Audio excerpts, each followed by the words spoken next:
Okay, everyone, can I call the meeting to order, please? I need that. I need my gavel. I'm going to call the meeting to order.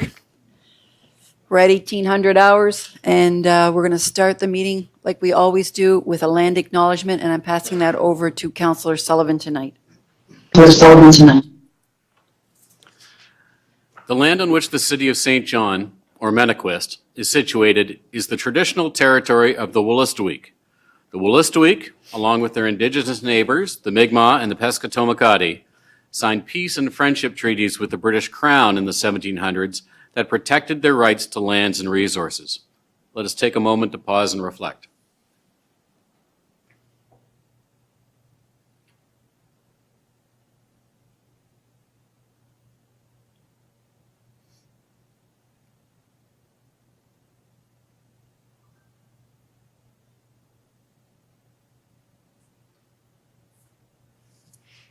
Okay, I'd ask everyone to please stand for the national anthem.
Okay. I will note that we have Councillor Killen coming in virtually this evening with us. City Clerk, over to you for the first item. Thank you, Your Worship. First on the agenda is approval of the minutes of February the 10th. Deputy and Councillor Darling on the question. All in favor? Aye. Opposed? Motion carried. Next item. Next is approval of the agenda, and there are a number of additions from the Committee of the Whole meeting. So the additions would include 17.1, multi-purpose recreation facility, street vesting, 17.2, Green Municipal Fund grant agreement, 17.3, agreement for urban tree project, 17.4, MOU with St. John Nonprofit Housing, and 17.5, Housing for All contribution agreement. All right, I'll take a motion to accept the agenda. Councillor Stewart and Councillor Sullivan on the question. All in favor? Opposed? Motion carried. Next item, City Clerk. Next is disclosures of conflict of interest, if we have any. Not seeing any. Next item. Next is the consent agenda. Deputy, over to you for the consent, please. Thank you, Your Worship. I would move 5.1 through to 5.8, please. Take a seconder on that, Councillor Sullivan. On the question, Councillor Radwan, over to you. Thank you, Mayor. I just wanted to thank staff for all their work for 5.8 for the capital investment plan for Canada Community Building Fund. This is great news. A lot of residents in Glen Falls just don't believe that the Glen Road's going to get done, but it's on here again, as well as Heather Way. So lots of great things. If anybody wants to take a look at it, starts at page 80 in the public report. Thank you. Thank you. Councillor Ogden, over to you. Can I speak to just the multipurpose field on Simon's High for a second? Yep. This is a great idea. You get 3 times the usage out of an artificial field. I was chair for many years of Parks and Recreation, and Simon's High was the next on our list. We also, the people in West St. John wanted one, and new rinks there too. But this is a great idea, and particularly for spring sports where you have a lot of water. So you get 3 times the usage, and you also get a lot more kids playing earlier in the season with artificial field. And I know a lot of people, Councillor Rodwin, Councillor Stewart, have wanted to see this happen. I went out to a couple of meetings with them, and it was really, really positive. The different associations want it. Concussions are even down in artificial fields. You get a lot more usage, and the upkeep is very, very low because you have proper drainage. So I think this is just a great idea, and I think the people of East St. John will be very pleased with that. Thank you, Councillor. Councillor Sullivan? Thanks, Your Worship. Kind of buried in 5.8 is the work that our staff are doing with longer-term capital planning. It's something that finance has been working on, and we will see more of formally, but I just like to thank staff, see that outlook is there. And the other kind of gem hidden in it is a lot of the conversation we've had about Galt Road West and work being done over there. There's been conversation about the roundabout at Galt Road, and just to point out for folks who are worried about that, there it is in writing. It's in the plan, and we're looking for some money to help fund the plan to make it happen. Thank you for those highlights, Councillor Sullivan. All right, so I have a mover and a seconder on that, I believe. So I'll call the question. All in favor? Opposed? Motion carried. Next item, City Clerk. Next is item number 6, members' comments. Members' comments? I had my first avocado toast this weekend. Made it for myself and put some fried mushrooms on it. Uh-oh. Okay. Okay, I think it's muted now, Your I think it's Worship. muted now. Councillor Redwan, over to you. Thank you, Mayor. Yeah, a couple of things I just wanted to bring up. The ethnocultural grants are still open, and that's going to stay open until August the 31st to help ethnocultural groups get established and to help create awareness. I did want to say thank you to staff for putting it out there in public for residents to please try to keep cars off the sides of the roadways as much as possible because it's making it very difficult for plowing. So thank you for all of the communication work that's gone into that. And it is Heritage Week. We have some great heritage manuals that are posted online now. I wanted to give a special shout out to Rodrigo, Jennifer Kirchner, and Cheryl for putting so much work into the Heritage Department and management, of course, for keeping things running smoothly. And we're very lucky to have such beautiful architecture in the city of St. John. Thank you. I just wanted to send our condolences out to Kathy Cullinan. Now, her husband, Bernard, worked as a city solicitor from, I think it was 1982 until 2008 here at the city. And he had gone to St. Mary's University, and he went to the NB Law program. And he sounds like, from when I read the obituary, that he would have been a very buy local sort of guy. He liked to go to Fundy National Park, and he liked to travel to some of the parks within the provinces over to Nova Scotia PEI. So on behalf of the council here and all of the team, I want to send condolences to the family. Okay, that's it. Next item, City Clerk. Thank you. Next item is a proclamation for Heritage Week, item 7.1, Heritage Week, February 23rd to March 1st. All right. Whereas the second week in February is provincially recognized as a time to celebrate our heritage, and whereas the third Monday in February is National Heritage Day in Canada, and whereas the complex histories which we have inherited from our ancestors play a vital role in providing a unique identity to our city, and whereas our built heritage provides us with a legacy to maintain, to enrich, and to hand down to future generations, and whereas our diverse cultural landscapes continue to play a vital role in developing the rich social fabric of our city, and whereas this year's theme, Celebrating New Brunswick's Official Languages, urges us to rediscover our unique linguistic heritage that unites communities and enriches our culture.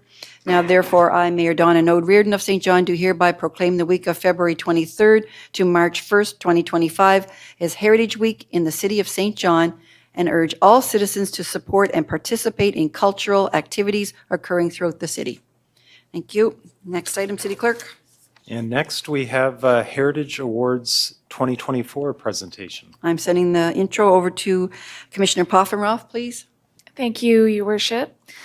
Good evening, Your Worship and members of Council. This evening, I'm very pleased to introduce the city's annual Heritage Awards, which showcases excellence, community stewardship, and heritage conservation projects that are transforming the city's heritage areas. With this introduction, I'd like to now turn it over to Melissa Wakefield, the Chair of the city's Heritage Development Board, who will deliver the presentation honoring this year's Heritage Award recipients. Please note that the formal Heritage Awards ceremony will be held in May of this year, and details on that is to be announced at a later date. And with that, I'll hand it over to Ms. Wakefield. Thank you. Welcome, Melissa. Nice to have you here. Thank you, Your Worship. Members of Common Council, award recipients, heritage enthusiasts, on behalf of the Heritage Development Board, I want to thank you for participating in the Heritage Awards presentation for 2024. As the director introduced me, I'm Melissa Wakefield. I'm the chair of the Heritage Board. And my fellow board members, I would like to introduce you to them as well as we get ready to present our 2024 winners. The first vice chair, Adam Pottle, Julien Ouimet, second vice chair, Councillor Paolo Radwan, Alex Weaver Crawford, Greg Fechner, Jesse Smith, Jonathan Taylor, and Laurie Seymour. The annual Heritage Awards presentation is an opportunity for the Heritage Development Board and Common Council to recognize excellence in heritage conservation. These exemplary heritage projects have been completed by dedicated property owners together with local contractors and artisans who lend their skills and expertise to ensure a job well done. Heritage buildings are one of the finest cultural assets we have in St. John. We are fortunate to have inherited such a special collection of buildings for now and for generations to come, and we take our responsibility as stewards of their care seriously so that those future generations can also be enriched by their presence in our urban environment.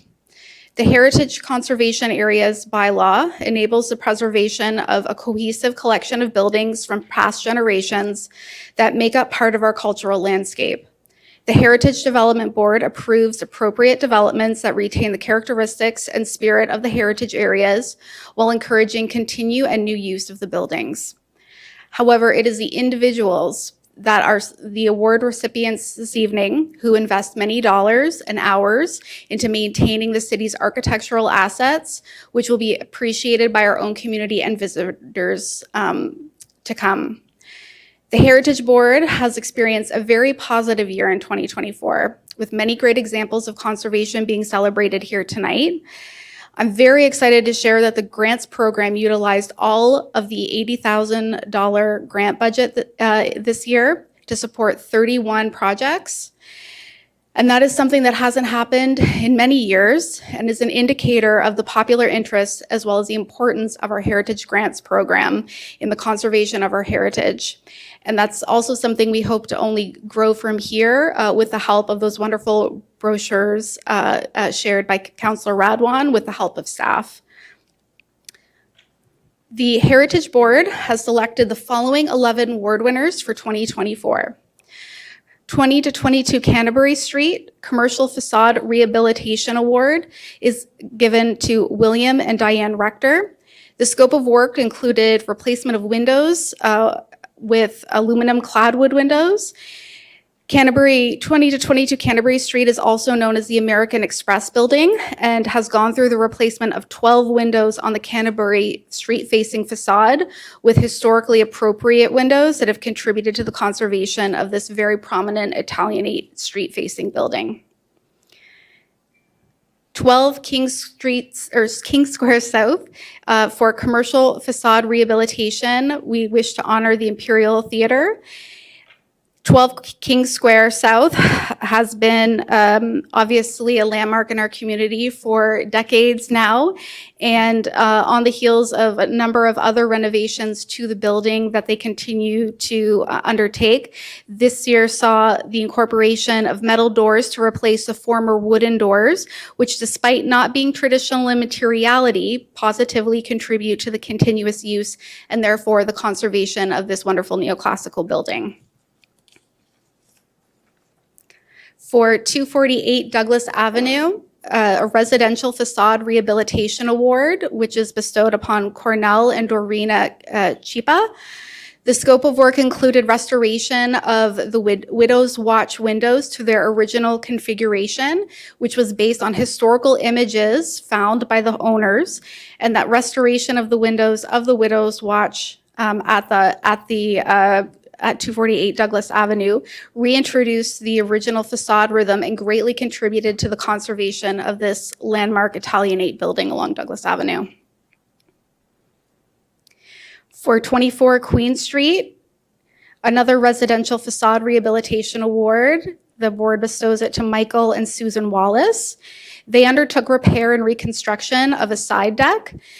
24 Queen Street underwent multiple other reconstructions and improvements over the last several years. But this complete reconstruction of the structurally compromised side deck in order to maintain its original appearance and character was greatly appreciated by the board. 115 to 117 Germain Street for a Heritage Recovery Award to T. Chapman Consulting and Associated Limited. The facade of 115 to 117 Germain suffered a significant setback this past year with a brick failure, but was restored to, if not better than before standards, to conserve the building's original appearance. We greatly appreciate the building owner's commitment to saving the facade in this tremendously unusual circumstance. For 76 Germain Street, a Heritage Signage Award to Cannabis NB and Azor Investments. Here, an installation of a projecting sign with traditional design was installed.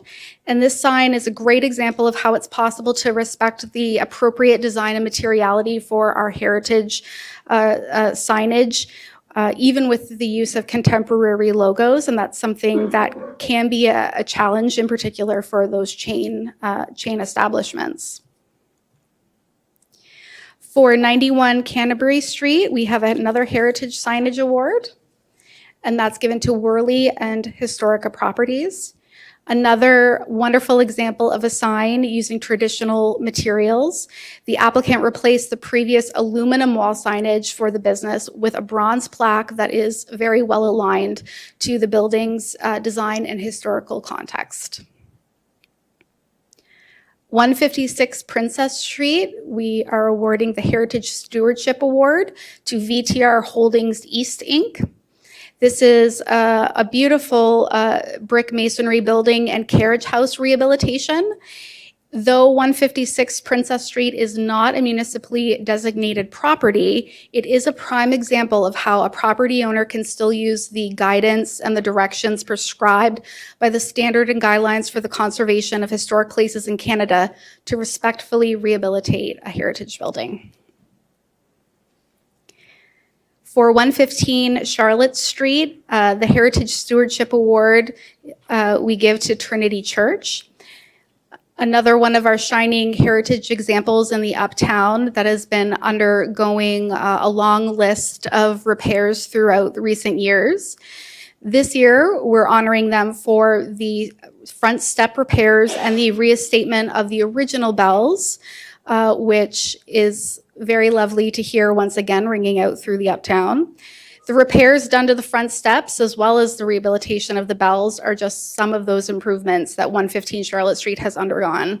And we're very thankful to Trinity Church for ensuring that the building is continuously preserved.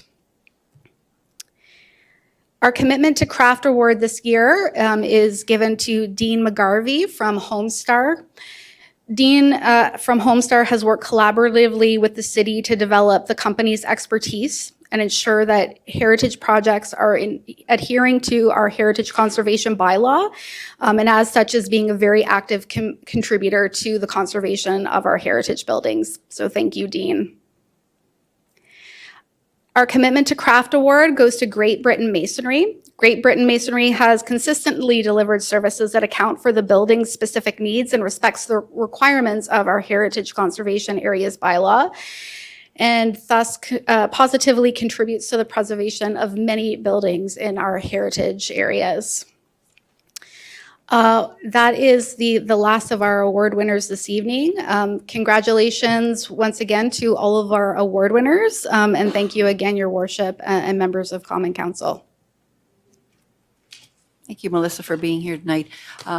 And congratulations to the award winners on our behalf as well. It's so, you called them cultural assets, absolutely, and it's so easy. It's a little more difficult to look after them because of what is required, but they are a gem, and as I always love to say, every one of us, we're only borrowing any place we live in because we're not going to be here forever, but those will outlast us if they're looked after properly. Yes, and Councillor if I may, sorry, Your Worship, if I may just add that we will be having a public celebration with the award winners later this spring. Hope to see members of council present, and staff will be in touch with dates and our location in due course. Perfect. Thank you. Councillor Radwan, did you have something? Yes, Mayor, thank you. I think obviously congratulations is in order, but I also want to say thank you to the award winners and so many other people that are really investing in their properties. And it's always good to see that when somebody is not designated, that they're still making those investments to try to preserve our heritage. And I just wanted to thank the board. Melissa and the rest of the board is really, really passionate about heritage. They've put a lot of work, a lot of extra work in subcommittees, and it's really nice to see. And I love seeing how they're really trying to empower staff to get things moving along. And this is, I think it's a 7-to-1 dollars return on investment roughly. So it's definitely something for council's priority when it comes down to growing the tax base. We're following along with that. Thank you, Melissa. No, thank you, Councillor. Thanks very much. So I'll take a motion to receive for information. Stephen Powell, Councillor Harris and Councillor Darling on the question. All in favor? Opposed? Motion carried. Next item, City Clerk. We're not quite 6:30, so I Yep. would recommend we skip to consideration of bylaws. So the first on the list would be item 10.1 on your agenda, and this is a bylaw respecting the closing of roads, streets, or highways in the city of St. John. General Counsel, over to you. Thank you, Worship. Good evening, members of council. Before council for third reading this evening is an amendment to the street closing bylaw that purports to close an undeveloped portion of Sunnyside Avenue to enable a proposed development in this area. The proposed development requires an amendment to the zoning bylaw, the third reading for which is concurrently before council this evening. The third reading is before council in the context of the United Way Maritimes having applied for the rezoning of lands on Sunnyside Avenue for the purpose of building a tiny home community. If this rezoning application is approved, the development will require that the city stop up and close an undeveloped portion of Sunnyside and convey it to United Way Maritimes to enable the development. The public hearing for the required rezoning and the stop up and closure took place at council's last meeting on February 10th. And first and second reading was provided to both the zoning bylaw amendment as well as the street closing bylaw amendment. And it is appropriate this evening for council to give third reading to this Okay. bylaw amendment. Thank you. I need two motions to approve third reading by entirety and to approve third reading by title. By entirety, Councillor Darling and the deputy on the question. All in favor? Opposed? Motion carried. A bylaw respecting the closing of roads, streets, or highways in the city of St. John. A bylaw of the city of St. John entitled A Bylaw Respecting the Closing of Roads, Streets, or Highways in the city of St. John enacted on the 11th day of March 2019 is hereby amended by adding thereto section 11 immediately following immediately after Section 10 thereof as follows. 11, the City of St. John does hereby stop up and close permanently the following street. Sunnyside Avenue, all that portion of Sunnyside Avenue, a public street in the City of St. John, in the County of St. John and Province of New Brunswick, comprising 8,007 square meters, as shown on a plan of survey titled Showing Portion of Sunnyside Avenue, City of St. John County, New Brunswick, prepared by Hughes Surveys and Consultants, Inc., and dated February 5th, 2025. Okay, and I take a motion to approve third reading by title. Councillor Lowe and Councillor Sullivan on the question. All in favor? Opposed? Motion carried. And this is titled Bylaw Respecting the Closing of Roads, Streets, or Highways in the City of St. John. Okay, City Clerk, next item. And next is item 10.2. It's another bylaw consideration, and this is for municipal and zoning bylaw amendments with Section 39 conditions and subdivision agreement for Sunnyside Avenue. Ms. Poffenroff, over to you, please. Thank you. Your worship and members of council, before you this evening for third reading is a municipal plan amendment and rezoning. The application was submitted by United Way Maritimes for a number of properties located at 0 Sunnyside Avenue, 288 Westmoreland Road, and a portion of 304 Westmoreland Road. The application will permit the development of an affordable mini-home park with 75 individual housing units and a community building. The application received first and second reading on February 10th, following the required public hearing, and I can confirm that all legislative requirements of the Community Planning Act have been met, and the item is now before you to move forward with third reading. Thank you. Thank you, City Clerk. We're going to need, what, six? 6 motions, Your Worship, for this. So we would start with the municipal plan amendment to approve the reading and summary, and then by title. Councillor Sullivan and the deputy on the question. All in favor? Opposed? Motion carried. And this is a law, I apologize, this is a law to amend the municipal plan bylaw, and the summary for it, and also includes the summary for the zoning bylaw, is the proposal would amend Schedules A and B of the municipal plan by changing the designation for the parcel of land having an area of approximately 4.67 hectares located at 0 Sunnyside Avenue, 288 Westmoreland Road, and 304 Westmoreland Road from park and natural to stable area and from park and natural to stable residential by enacting bylaw CP 106-36, a law to amend the municipal plan bylaw of the City of St. John, and rezoning a parcel of land having an area of approximately 4.67 hectares located at 0 Sunnyside Avenue, 288 Westmoreland Road, and 304 Westmoreland Road from park and utility service to mini-home park residential by enacting a bylaw number CP 111-186, a law to amend the zoning bylaw of the City of St. John, to allow for the creation of a mini-home park with 75 units, associated driveway, landscaping, and community spaces. Okay, excellent. So I need a motion to approve third reading by title. Okay, we've got the deputy over there and Councillor Darling on the question. All in favor? Opposed? Motion carried. A law to amend the municipal plan bylaw. Oh, And okay. next is under zoning bylaw, the approval by summary and then approval to read by title. Approval by summary. Councillor Darling, Councillor Radwan on the question. All in favor? Opposed? Motion carried. And this is the law to amend the zoning bylaw of the City of St. John, and I have already read the summary for that. So Okay. now approval by third reading by title. Third reading by title. The deputy and Councillor Harris on the question. All in favor? Opposed? Motion carried. A law to amend the zoning bylaw of the City of St. John. And now we need a Section 59 amendment approval. Section 59 amendment approval. Councillor Sullivan and the deputy on the question. All in favor? Opposed? Motion carried. And the final motion is to approve the recommendation for council to authorize the preparation and execution of one or more city developer subdivision agreements to ensure the provision of the required work and facilities associated with Sunnyside Avenue. Okay. And the deputy and Councillor Sullivan on the question. All in favor? Opposed? Motion carried. All right, City Clerk, next item. Well, I see here now we're 6:29, so I'm not sure we have time for any more items, so we would need to go back to the public hearing. Okay.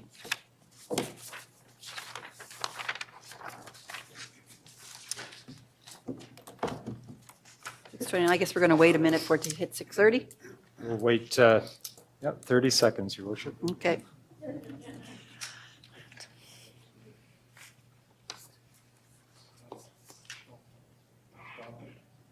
Okay, it's 18:30, and I'm sending this one over to Ms. Poffenroff for the intro. Thank you, Your Worship. This evening's first public hearing is a continuation of the public hearing that began during the February 10th meeting of Common Council, but was not completed due to time constraints. The public hearing is for an amendment to the zoning bylaw and rezoning that was submitted by J.D. Irving Limited for land located at 221, 251, and 271 Lancaster Avenue. The applicant seeks to rezone the proposed parking area to a special zone, allowing the development of a commercial parking lot with reduced development standards. This zoning change would be in addition to the existing permitted uses in the park zone and would serve the long-term parking needs of Irving Pulp and Paper Mill site, including the construction phases of the Next Gen project. The application has been evaluated by staff and the Planning Advisory Committee. While the PAC recommended approving the application as submitted, staff is recommending denial of the application. The council package includes the staff recommendation with alternative recommendations for your consideration. The public hearing can now be reopened to allow for the completion of public presentations. Thank you. Okay, so as noted by the Commissioner, this is a continuation of the public hearing that began during February 10th council meeting but was not completed.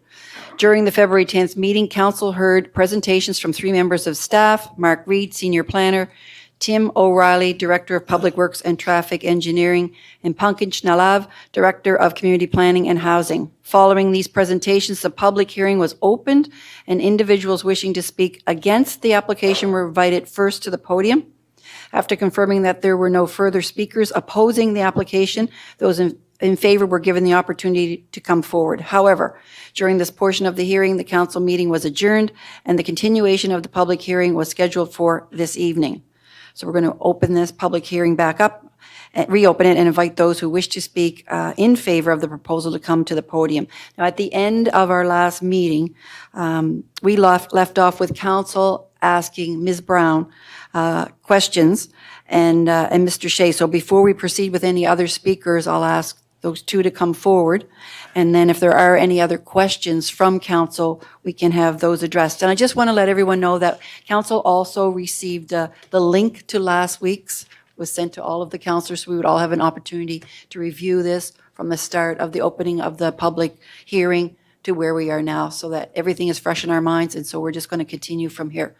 So the presentation was done by Jen Brown. So Jen, I don't think there's anything else that we can allow. Well, you've got your original presentation there, I have my correct? original presentation, Your Worship. I also have one slide prepared in response to the question we were in process of answering. Should it be allowed? We can use that. However, we can also Okay, we'll just go with the verbal. verbal. Okay. Yep. And I think it was Councillor Stewart's question, wasn't it? It was. Okay. Yes. I will. Yeah, please. I just want to make sure that we have our presentation slides that council has seen available, so.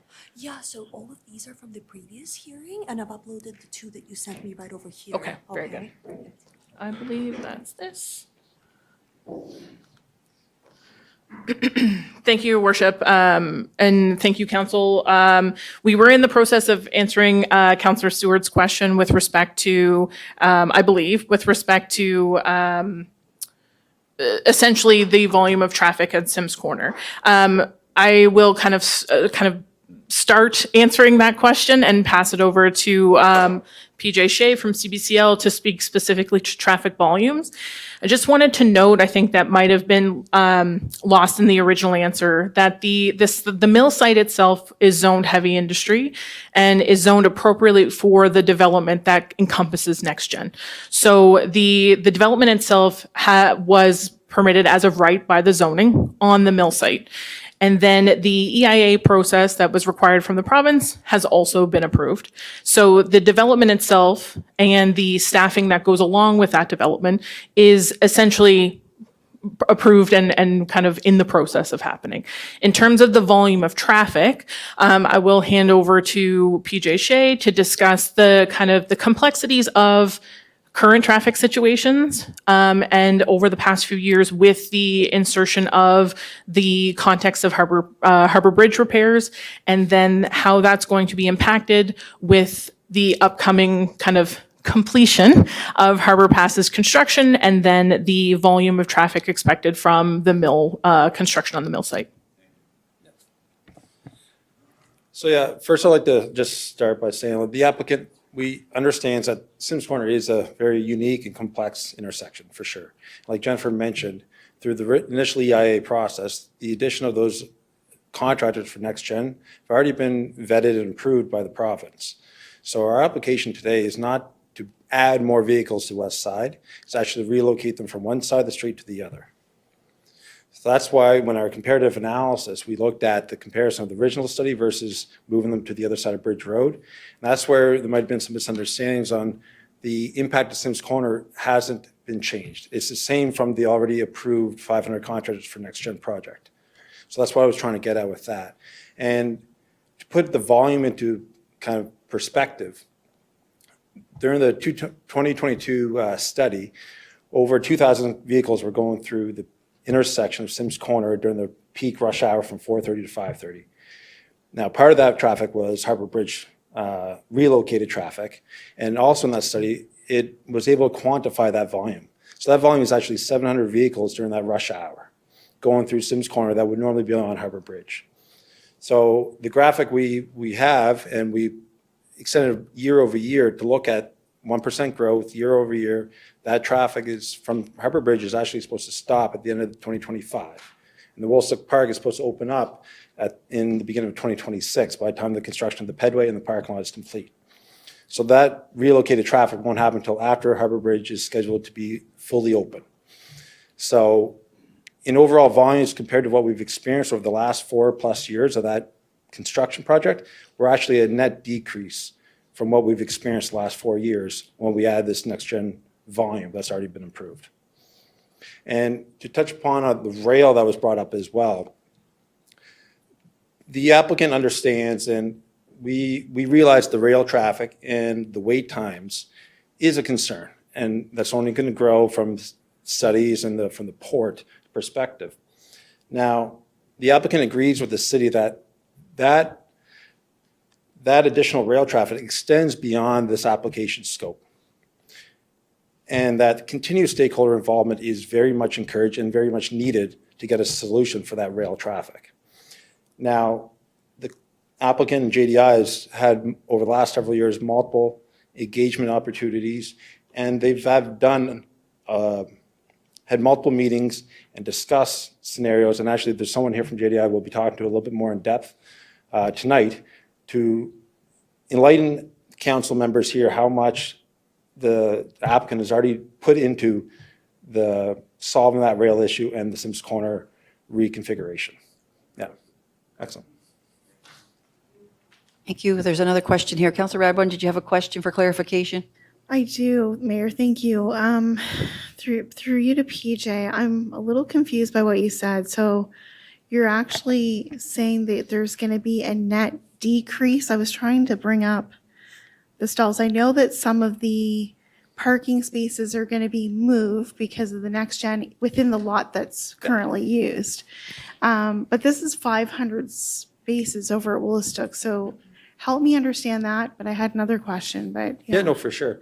So that decrease is with respect to what the West Side residents have experienced over the last 4 years from Harbor Bridge being closed during the construction season. Oh, okay. So when that is fully reopened, there's 700 less cars going through Sims Corner in the rush hour peak. Well, I'm glad that you've considered that, but I'm just kind of curious. Help me understand something. I'm not really understanding how in your traffic study, maybe there's a reason why, and this is why I'm asking, because there could be a reason why you didn't do this. I'm wondering why you wouldn't have compared the site that currently is at the mill compared to people going into where Woolastook Park is right now. Yep. And you're planning for the future. So with taking into effect that the trains are going to get to be 6 times longer, like how is that not all taken into account in your traffic study? Because that's essentially what you're doing. You're planning for the future. So that has to be taken into account. When somebody's sitting there for 20 minutes waiting for a train, which could happen in the future, Correct. it'll have a huge impact on Sims Corner. So help me understand if there's a reason why you haven't evaluated that. Well, the rail problem or concern is beyond the scope of this application. And the city in their presentation said the exact same thing. That solution isn't the applicant or the applications. We aren't trying to solve that. That's a concern that is building with as the port grows. And amongst the multiple stakeholders involved, that's separate from this application tonight. Okay, well, I have a hard time with that, Mayor, I'll be honest, because, you know, it being completely separate, it's a lot of JDI's traffic going through that intersection, whether it be down to Dever Road or to the mill site or to Woolastook Park, wherever it is. And a lot of the train traffic is also product of JDI's traveling. So how that's not taken into account, I don't understand, even for your own production.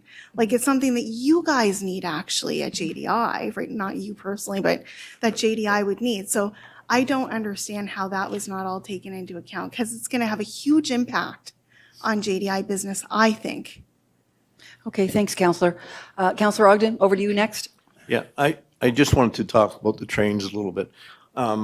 People on West Side are really, really frustrated. And, you know, after 7 years of the Harbor Bridge, you said 4 years is 7 years. It's funny, they did the one in Fredericton in 2 years, 24 hours a day, but St. John gets 8 to 10 hours a day. So we have to address that fairness for both JDI and the city of St. John. When they built the Louis Murphy Overpass, there was a huge outcry in Milford and Randolph to get it built, and nobody was paying attention. And then one day the trains got stopped and there was a fire. And by the time they got the train separated, a large number of the Gifford family were dead. So automatically everybody jumped on the board and said, we got to build an overpass. And when I look at that overpass and hear some of the quotes, I don't think the overpass is as high as we think because, you know, some people talked about tunnels, you can't change the grade of trains or anything, but I think we should all get on side. I know that's not in this application, but there was a lot of talk about cooperation with JDI and the city, and I think we should get on side with building an overpass. And we've got to use the example of, you know, why did it take the Gifford family to die before we acted, which is tragic, which is just human personalities, character. But we also then have to get in there that we want this done as quick as possible. If they can do a bridge in Fredericton for over 2 years, they can do one in St. John. We pay a lot more taxes than they do that doesn't stay here, called the industrial tax, and our educational money doesn't stay in St. John. So I would like you to in some ways, I know it's not part of this application legally, but I think for the economy of St. John and for the betterment of all of us, because you don't have that problem down in the South Bay, where what they call Boggs Crossing, where kids were killed when they built that one. So I think that there is a sense of urgency about the thing, and I think people in West St. John would greatly, greatly appreciate it. Just a suggestion. Thank you, Councillor. Councillor Lowe, over to you for the last. You have any question? On the traffic that was done in 22, was the Dever Road in operation then? The Dever Road is where the containers are going down to. I don't believe that was in 2020. No, it wasn't. Okay, thank you. That's it for questions. Thank you. So now I'll move on to the next speaker. So I'll ask if there's anyone else who would like to speak in favor of the proposal. I'll get you to come up and give us your name and your address. For the record. Good evening. My name is Andy Carson. I reside at 4 Henderson Park Road in Ross, New Brunswick. I will say for the purposes of tonight, I'm a proud West Sider. I grew up at 197 Hillcrest Drive in Quinton Heights. just off of Manawagamish Road. My parents still reside there, and to this day I consider myself a born and bred West Sider. One moment as I call up my slides. Not sure if I'm doing this wrong. Okay, thank you. Just trying to find my slides. Here, I'll just take that if that's all right. And I have a few presentations here, so let's take a look. These are from the previous meeting, and then Jennifer had sent these two over today. Okay, so this is right here. This is yours? Yep. Perfect. And I'll put that on for you? Perfect, yes. Sounds good. And just a moment. Perfect. Again, thank you very much for the opportunity to speak in favor of the application tonight. So we've been at this for a while, and certainly respectful of your time, Mayor Reardon, and council and staff. We put a lot of time into this application, whether it's from a PAC perspective with the councillors on PAC, the volunteers on PAC, staff. Over many months, this application was actually filed at the end of August, before I actually joined JDI. So it's been an important focus for us as a team and for staff and others at City Hall for quite some time. Through that process, we've received a lot of feedback. There was questions that were asked tonight in the public hearing so far. Last time we were together, a couple of weeks ago, it feels like longer to me. And of course, as part of PAC. And there's a few important themes that emerged as part of that discussion that we thought it would make some sense to spend some time on tonight. And some of these may come up a few times, and I'm hopeful that the presentation that I can walk through tonight can provide perhaps a slightly different spin on some of these themes, which will be supplemented, I hope, by others who are speaking here this evening. Sorry, I'm just getting the hang of this. So the four main themes that I think have emerged over the course of, again, the last part of the public hearing, PAC, and in social media, emails, one-on-one discussions that happen just on the street with stakeholders around this process can be understood as economic benefits of the project, which I'll touch on briefly, traffic at Sims Corner, which we've already touched on and which I can expand on in a little bit more detail, the impact on green space broadly on the west side of the city, which I'm happy to speak to, and we have some views on that we'd like to share. And then I have a peer who will come up after I'm done to speak a little bit more to the future of Sims Corner. Because, from our perspective, this application is about Woolstock Park. It's about a parking lot. It's about supporting the next gen investment. And we've very much tried to contain this project into those components because that's what the application's about. Can't kind of spin off in too many directions. That being said, we do understand the legitimate and important concern that has been raised about the future of Sims Corner. And we as a company, and I don't mean this on our own, but we as a company have been very deeply involved in Sims Corner for some time. Obviously, we're neighbors on both sides. And we've done some important work that we have been doing with the city, with DTI, with RDC, with the port, with other stakeholders. And we'd like to provide some perspective on that because I think it's an important initial effort that we hope gains some momentum to drive this work going forward. So very, very quickly on economic benefits, and I'll try to, again, be respectful of your time. This project, the Next Gen project, is an important investment. And this parking lot project, while separate and distinct, is importantly linked in terms of bringing the important labor we need to site to build this project safely and efficiently on the timelines that we've set to meet the business case that we've set out. Really, really importantly, and I won't touch on all of these stats that are highlighted on the screen, and happy to speak about any of these afterward if anybody would like.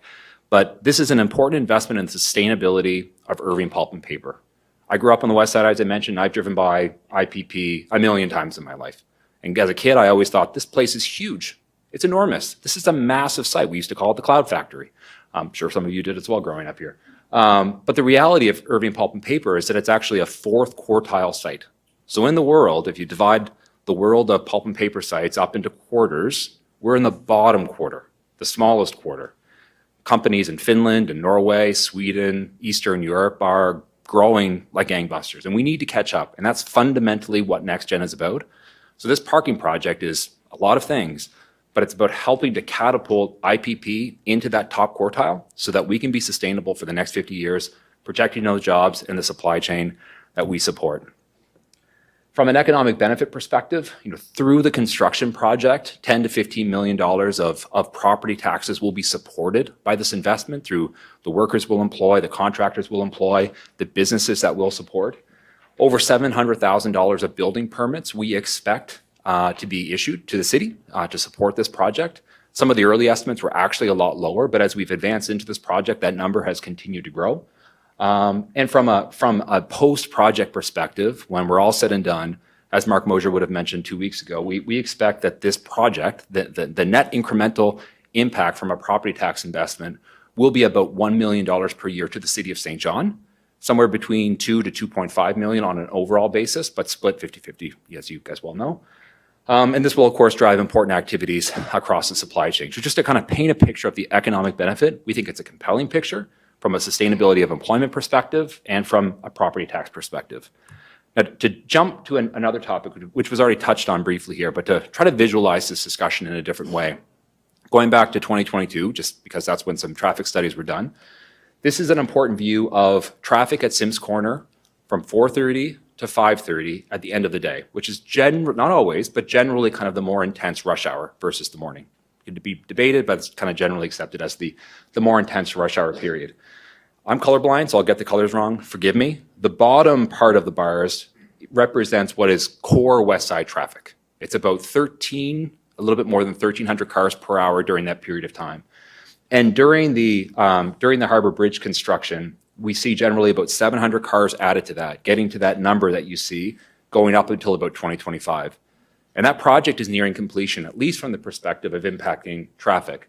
When NextGen comes online, there will be traffic added back into Sims Corner. But at no point are we going to see the NextGen traffic reach the same peaks associated with what we've all experienced on the west side associated with the Harbor Bridge construction, which isn't to say that there won't be an impact. That's still hundreds of cars. We appreciate that. And we're going to work hard to try to minimize that impact as part of what we do.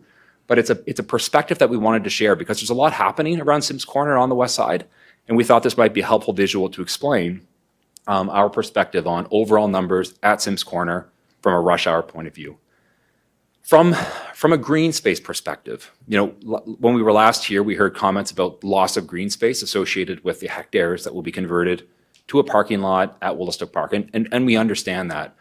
We own and operate a lot of parks on the west side, but we've also invested and partnered with the city in other parks on the west side as well, including at Dominion Park, where a number of years ago we made an important $100,000 donation to the first phase of the revitalization of Dominion Park.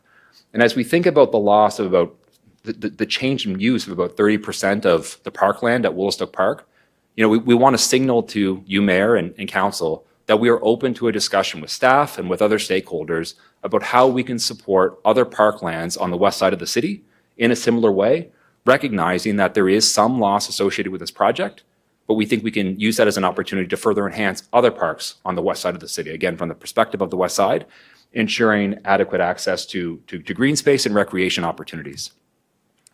And then maybe just by way of kind of concluding here really quickly in a couple of slides, and then we'll open up to questions. Just a couple of quick points. When we were going through the staff recommendations, there were a number of different options represented. There was three different options, different conditions talked about. There's a lot of different moving parts here, and we thought we would just spend a few minutes talking about this option, just to highlight, because sometimes it seems like we disagree on a lot of things, but there's actually a lot of ways that we agree. From the standpoint of this option number 3, we're very open to completing the improvements that we've committed to doing. We are an active participant in a stakeholder group associated with Sims Corner, which we're happy to speak about in more detail. We have already signaled that we're open to building a sidewalk from basically the Falls Restaurant to what we would call the new bridge, the kind of the pedestrian bridge across Bridge Avenue. We think it's important to stop at that point and not go all the way around, because to go all the way around and then do a big Sims Corner project might represent kind of wasted investment. If we're putting sidewalks in only to tear them up a few years later, it may not be a good use of capital. And as we'll talk about in a few minutes, we have done important work from a Sims Corner perspective already. We've commissioned engineering studies. We've shared those with the city, DTI, and other stakeholders, and are happy to keep that work going forward. So in summary, if we think about how to bring all of these pieces together, again, a lot of moving parts in this application. The first 3 bullets are things that are core to the application that we've already stewarded forward. Again, maintaining 70% of the usable parkland, including those areas with the best views, committing to all of the different improvements that we've committed to making, fundamentally enhancing the balance of Woolastook Park in a way that we think is actually going to connect it into the recreational backbone of the city of St. John. It's a bit of an island park right now, but when Harbor Passage is extended into that neighborhood later in 2025, the new staircases, the bridge, and other access points, we think are going to unlock Woolastook Park from a community point of view. talked about the Pedway. I mentioned a few minutes ago an openness to commit to working with city staff and all of you on an appropriate contribution or donation to another West Side park in respect of the changes taking place at Woollistook Park. On a really simple level, we're happy to install signs inside of this parking lot to suggest or recommend to contractors as they leave the site to try to pick a traffic route that avoids Sims Corner. Many contractors will have an opportunity to take, in some sense, a left onto Lancaster Avenue and find their way onto the Harbor Bridge if they're heading in an easterly direction. They don't need to clog up Sims Corner unless they have to. We've seen other industrial partners in the city use these kinds of signs to great effect. It's practical, it's inexpensive, it can have an impact, and it's something we're happy to commit to do. Finally, one other component that we think is important that came up briefly in the last part of the public hearing is a commitment to reevaluate the size and scope of the parking lot once we're through the next gen project and at least one large shutdown. We don't know on a shutdown basis post next gen how many people we'll need. We think we need to get through the project, get through at least one large shutdown to establish a bit of a fact base for our ongoing parking needs at Woollistook Park. We just want to highlight one important interplay here. There's been a lot of discussion about paving, curbing, drainage, and lighting associated with the commercial standard of a parking lot at Woollistook Park, which, if that's the direction and will of council, we will undertake. It will make it more difficult to modify the size in the future if we obviously invest in all of that infrastructure associated with the parking lot. It's a lot easier to take even a hard-packed gravel parking lot and change it and resod it and kind of return more of the park to its original state. So there's a bit of a dynamic there that we just want to highlight. Our commitment is to work on that kind of a fast, fact-based reevaluation in the future. There's just that component that we think can kind of pull in two different directions that we just want to highlight for council's benefit. Finally, committing to continue working with the city, GNB, different departments, and other stakeholders on bringing about a long-term durable solution for Sims Corner. We understand, we are stakeholders there too. We want a solution. We want to make sure it's the right solution for the future in respect of all of our plans, community growth, port growth, industrial growth, and other growth. We need to have that complete vision.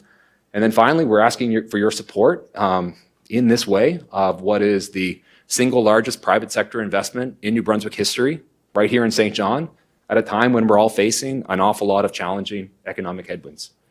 And with that, I'm happy to take any Perfect. questions. You're just in slightly over the wire. That's good. Thank you. So there are two questions here for you. Councillor Harris has a question. Thank you, Mayor. Mr. Carson, just thank you for your tone tonight. I found your tone to be a lot more conciliatory than the main presentation last week, so I appreciate that, taking away these notes, taking the care and concern of residents to mind. As an elected official, it's very difficult to be in a position where you have hundreds and hundreds of competing interests on a singular site in a city that has, in many ways, lost the plot on having industrial partnerships. My question would be, you mentioned Harbor Passage. I think there's a pretty major opportunity there for the Carleton community, what we call the Lower West Side. Mm-hmm. Has anybody from your department or JDI been in touch with the city or the Carleton community about the integration of Woollistook, the future use of that, integrating into that new pathway that's going to go in there, which I really believe will unlock a lot of opportunity for people to connect to the different parts of the city, whether it's the new museum that's going to be on Douglas Avenue, the existing Harbor Passage just drops you off right uptown. All of that is really good progress. And this parcel will play a pretty important role. And Agreed. As a social enterprise individual, I always love it when there is consultation with those community facilities like the Carleton Community Center that exists there. It does amazing work and is now quite well utilized by other parts of the city, other West Side specifically. So I'm just wondering if there's been any interaction there, if there's been meetings, or if there's been sort of an envisioning of that site and its integration. So certainly have had a lot of discussions with city staff about, again, that integration. Haven't spoken specifically with stakeholders in the Lower West Side, would be happy to. I mean, that's an oversight on our part. I'm happy to call that out. Perhaps after the council meeting, Councillor Harris, happy to talk to you a bit more about that. Happy to do that expeditiously. No Sure. problem at all. No, I appreciate that. And I look at the Carleton and what it's built around there and the community groups that utilize it. It's a great parking spot to have a citizen-led integration effort with this park, its future use, with the Harbor Passage expansion, and the industrial site overall. So I think it is a pretty good opportunity. Great. So I appreciate the openness to that. Thanks. Thank you. Councillor Redwine, you had a question? Yes, Mayor, I have a couple actually and a comment. So through you to Mr. Carson, I'm just wondering, you know, when I look at this proposal, obviously I want JDI to succeed, first of all. And I understand the complications of getting staff and trying to bring staff in, especially if you're going to have to bus people. But the amount of vehicles that it will be going through Sims Corner is very concerning to me, will create a lot of stress on residents. You know what, I'm a straight shooter. So my thought is what are you willing to do for community benefit? You know, is a roundabout something to talk about? Because, you know, if a community benefit like a green space is taken away, it would be nice to have something that would really stress from people. And that's only part of it. So, and certainly from the perspective of, as you mentioned, the loss of green space, just kind of coming back to this commitment that we're open to making tonight. Again, from the perspective of amenities on the west side, from a recreational perspective, from a citizen perspective, for a variety of purposes, you know, we're happy to have a very open discussion with staff and other city stakeholders about what that could look like. We mentioned Dominion Park only because it's an example. Maybe that anchors to thinking a little bit too concretely on Dominion Park. If that happens to be, and I'm just making this up, like pickleball courts at the Peter Murray Arena, we're happy to have that discussion. If there's a different way of thinking about recreational and green or quasi-green benefits from a park perspective, that's a discussion, again, we're very open to have. We don't want to presuppose here tonight from the perspective of council what that should be. We think it probably is going to get to a better place if we have that discussion openly and collectively to arrive at something that matches your priorities and the priorities that you're hearing from your constituents. with a $1.1 billion investment, which is incredible, by the way, you know, I look at it, I think what kind of investment should you have in the city? Like 1%, this is ultimately, luckily, I come in here thinking that this is all about land use. And I got to tell you, I have never stood up on that hill where you get to see all the beautiful reversing falls and said, you know what we need up here is a parking lot. Well, just on that very Yeah. quickly, the area with those views that you're describing will be absolutely preserved. The area that will be converted to a parking lot is kind of closer to Lancaster Avenue, sort of tucked around the corner of the site. Sorry, in these slides, I don't have a map of the site. But I assure you, and I'd be happy to walk the site with you as soon as you'd like, Yeah. the area with the best possible views of the city skyline, of reversing falls, of Irving Pulp and Paper for that matter, will be protected as a result of this development. The best parts of the site, based on having staff sit and watch where people go, knowing the site a little bit ourselves, will be absolutely protected as a result of this development. The parking is kind of where the parking is now, in some sense, along Lancaster Avenue, but of course expanded. But the views will be protected. We I feel still very have a strongly about comment, Mayor, if you want to come back to me. I'm going to go over to Councillor Lowe and I'll come back to you. Councillor Lowe? Yeah, a procedure question. Andy's speaking now. He said somebody's going to come and speak about Sims Corner and the trains. Is he allowed to come back again? Are we allowed to ask him questions regarding what he can deliver possibly to the public after the gentleman talks about the trains? Because normally he's not allowed to, once a speaker speaks. So is he presenting on behalf of J.D. Irving? Or is he just a speaker? Nothing negative I'm saying about it, saying something nice about you. No, yeah, you're presenting on behalf of Irving, so he would only speak once. That's all we would. So he cannot come back and speak again. I'll defer to the clerk, but I would say that it's just the one crack at the mic, is it not? Or am I deferring to this legal? City clerk, sorry. My apology, I had a mic problem. Yeah, it would be one opportunity to speak per individual. I would So love to that- spend so- all night here, Councillor Lowe, but I. So that to me creates a problem because he says he's got somebody going to come and talk about the trains and you've been meeting with different people about overpasses and all that. And it's quite obvious, you can see council's quite interested in the train situation involving the cars that are going into this park too. But if the gentleman comes up and talks about the overpasses and what they can deliver to the public or to us, then we can't ask. Well, that's true, but I think I don't think there's been a whole slate of opportunities that may be there. So it wouldn't be for us to decide tonight. That would need to go back to staff to negotiate if we were going to do something like that before. I mean, I would hope that tonight we wouldn't decide on a slate of potential proposals up there that without, because it's in that presentation, it says that would be discussed with staff. So that would, Other words, we could refer everything back to the city manager? yes. Okay. Yeah, because that's what part of that proposal states. Councillor Sullivan, over to you next. Thank you, Your Worship. Thanks, Mr. Carson. Really, my question is post-next gen.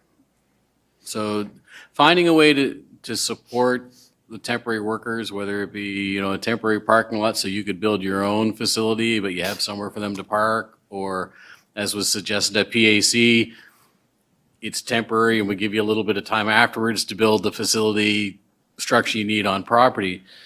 Help me understand the economic development for a 500 stall parking lot when you don't need to park 500 people there. I'm really struggling with turning a park into a permanent parking lot. I can understand to support the next gen project. I'm really struggling with, it's a forever parking lot up there. Sure. With lots of slides, I don't know if I can call them back up or just might be helpful to have up. Oh, are they going to pop up?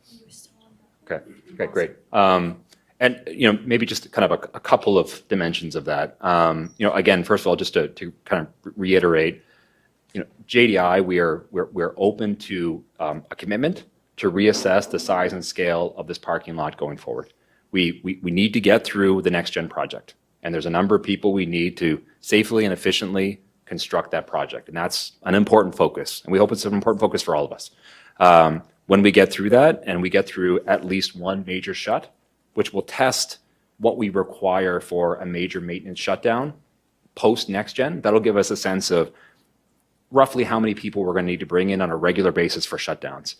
If that number is consistently less than the 500 stalls associated with this parking lot, we can have a fact-based discussion about an opportunity to reduce the size and scale of that parking lot. Again, I offer the caveat that if it's curbed and paved and drained and there's lights, it's going to be a bit more difficult to achieve that, but put that aside for a moment. But that is a commitment we're making. From an economic development perspective, I offer a couple of key points. It is an investment that helps us efficiently and effectively build one of the most important private sector investments, not just in the history of the city, but in the history of this province. From a labor perspective, making sure that this project is attractive against all of the competition that exists from BC to Newfoundland is important. It might not sound that way. It's a parking lot, right? What's the big deal? It is very important. It is difficult to attract the skilled labor required to build these mega projects when we're competing against Kitimat, BC, Long Harbor, Newfoundland, and everywhere in between. It's real. It is a real challenge. So ensuring convenient and safe access to parking might sound very fundamental, but it's important. There's a dimension going forward that we would offer as well. Again, we've talked about Sims Corner a little bit tonight. Let's say we're magically in the year 2032. Next gen is humming along, and IPP is a top quartile pulp and paper facility on a global scale. And we've worked really hard as a community to define the next phase of Sims Corner, and we're ready to execute on that project. It's going to be a mega project. It's going to be a lot of people involved. There's going to be a lot of equipment involved. And the problem that we might have at that point in time is, where are those people going to park? Where's that equipment going to be stationed? Where's laydown going to occur?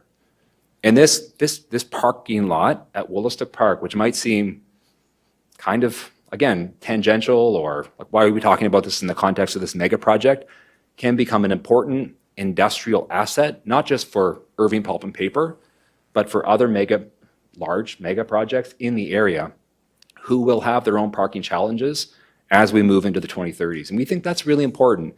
It may not be specifically an economic development dollars and cents argument, Councillor Sullivan, But when we think about the strategic value of infrastructure going forward, we think that's an important dimension to this. And then we think about, hopefully it's not very soon, but whenever the Reversing Falls Bridge needs to be refurbished, again, hopefully long in the future, that is another large project that will require the stationing of people and equipment in close proximity to this site. So we are open, and we've offered this commitment to different stakeholders that this parking lot could be used for other purposes going forward, as things like Sims Corner, Reversing Falls, and other purposes create a short, medium, or somewhat long-term desire for labor parking, if that helps. Would there be anything in the long-term plan that this would become the permanent parking lot for Irving Pulp and Paper, allowing you to develop further industry in the parking lot that's currently there? You mean if Irving Pulp and Paper, like the asset, continued to grow, like using up some of the existing parking on site? Right, like if you have a permanent parking lot that's only temporarily being used on occasion, a couple of mega projects, and then for the occasional shutdown, I'm wondering, because you're a company that thinks many, many, many years into the future, are there any plans down the road that this would become the permanent parking lot and then use the current parking to create more industry? I'm not aware of any plans that would have that effect. Hard to predict the future. I think it would just be speculation at this point in time. Again, what we're really trying to deliver is this project in this timeline safely and efficiently. We think it's an asset that can be used by other industrial neighbors, if I want to put it in those terms. And beyond that, as we kind of move well into the 2030s, it's kind of... Okay, so last question, and it's just a check-in to make sure I'm understanding what you're saying, is really your urgency is to get the parking for next gen, but you're totally willing to have a conversation about post-next gen. This is the priority, is making sure that this project can get done. We believe that there will be an ongoing need for some parking at that site into the future. What we're signaling is an openness to reassessing the size and scope of the parking lot. Again, scoped in the current application as 500 spots. Once we get through next gen and one shut, because we haven't done that shut yet, we haven't even built the asset yet, it'll give us a sense of how many people we need, the types of trades we need, and in what numbers, which will allow us to sort of get a sense going forward of what the size and scope of that parking lot, in some sense, needs to be to support, on a periodic basis, urgent, but periodic basis, the needs of Irving Pulp and Paper. We're open to having, a fact-based discussion with whoever is sitting in Brent's chair at that point in time, maybe it'll be Brent, about what an evolution of the site could look like. That is our commitment. Okay, thank you. Thank you, Your Worship. Councillor Stewart, down to you. Thank you, Your Worship. So, Andy, let me start with this. Can you refresh our memories on timeline here, right from the time that you want to start this parking lot, right through the next gen project? How long are we talking about here? Elements of the next gen project would be happening, at least on an initial basis, relatively soon, like some site preparation work. Through 2026 and 2027, we would see a move to the peak in terms of the requirement for skilled labor to support the construction of the next gen project. That would begin, not to taper off, but it would begin to decline in 2028 and 2029. And then through 2030, we'd be moving into commissioning and operation of the new recovery boiler and the associated infrastructure at IPP. And the parking lot, when would you have that built? We would intend to start construction on the parking lot this construction season.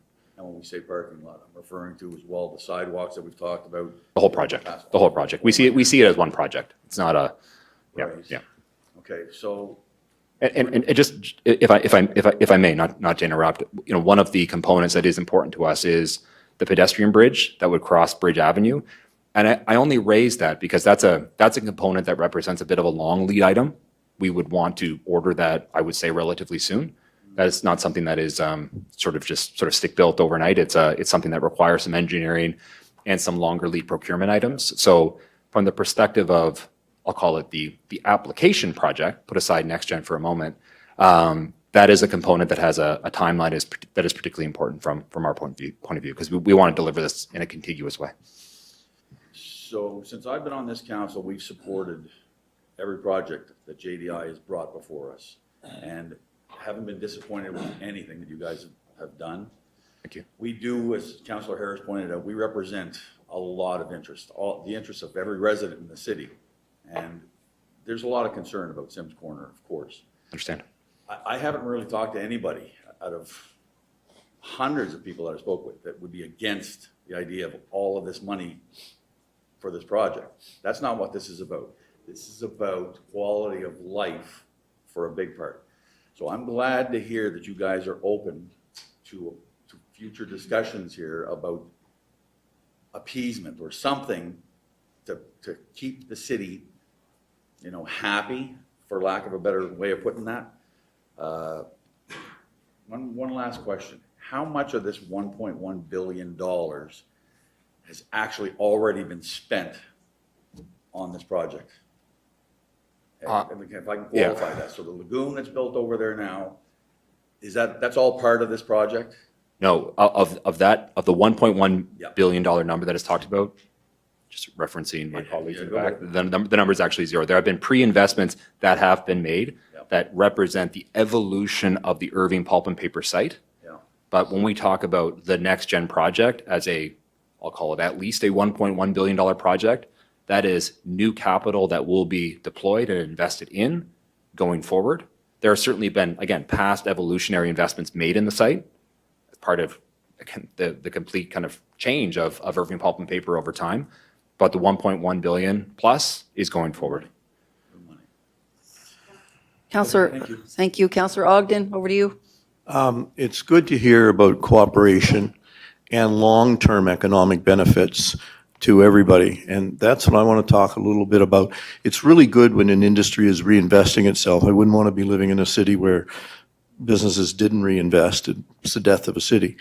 And but I want to talk about the economic development and population, what you're talking about.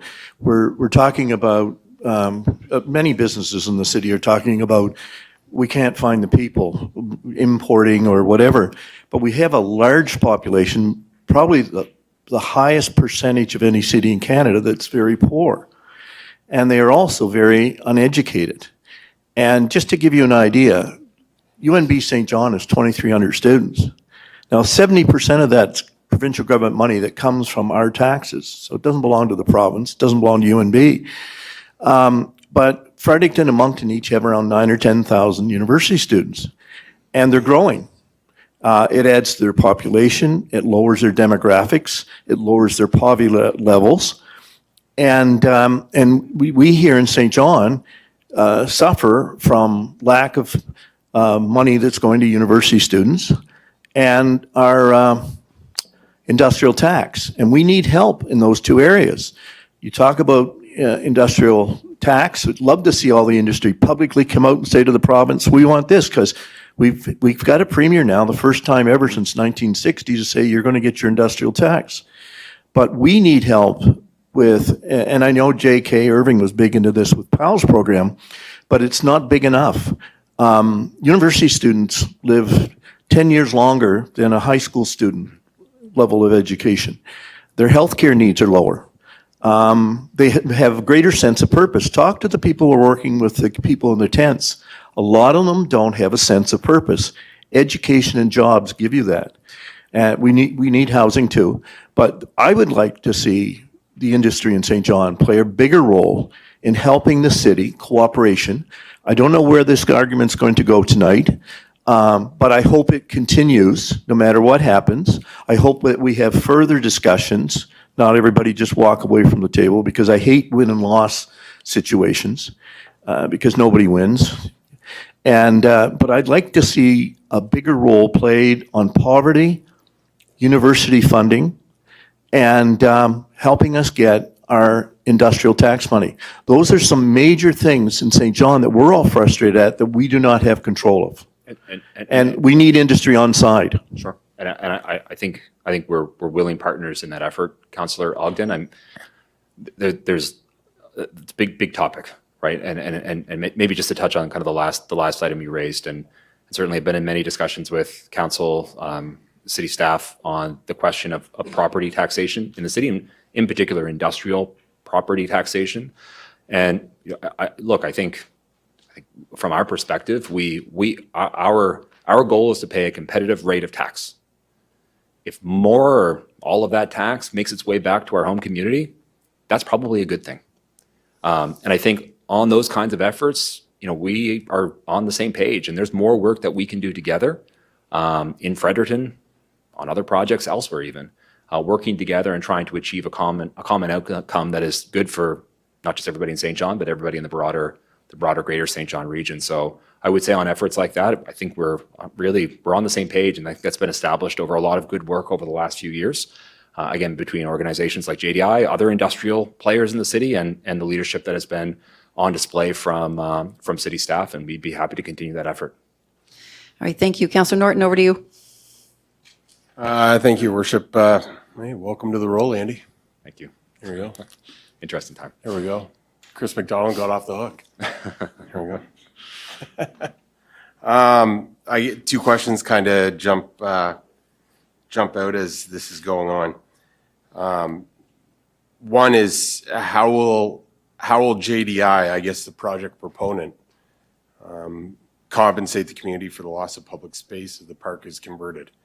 Sort of touched on that. In fact, you've illustrated some of those as well, right? Yeah. I mean, there's things that we have done. Again, not that this is, we're going to say enough to answer your question, Councillor Norton. I mean, we own and operate on a consistent basis about 600 acres of parks on the west side, and we're pretty proud of those parks. You should be. We really are. I agree. I'm proud of them too. But there's more that we can do. And if we think about the change to Woolastook Park that this application represents, again, come back to repeating myself a little bit, I'll come back to this commitment that we're willing to make tonight, that, again, not knowing what the priorities of you, Mayor Reardon, and council and staff would be, and of course of your constituents, but we're happy to have that discussion about what additional appropriate, meaningful investment would be in other West Side parks, representing some, compensation, quote unquote. Thank you for that. The hectares lost at Woolstook. No, familiar with that. Familiar with the Pocket Park on Dever Road. I think there's a few of us that were familiar with that. I think that was a value add to the Lancaster Logistics Park. I could go through at an exhaustive pace with a laundry list of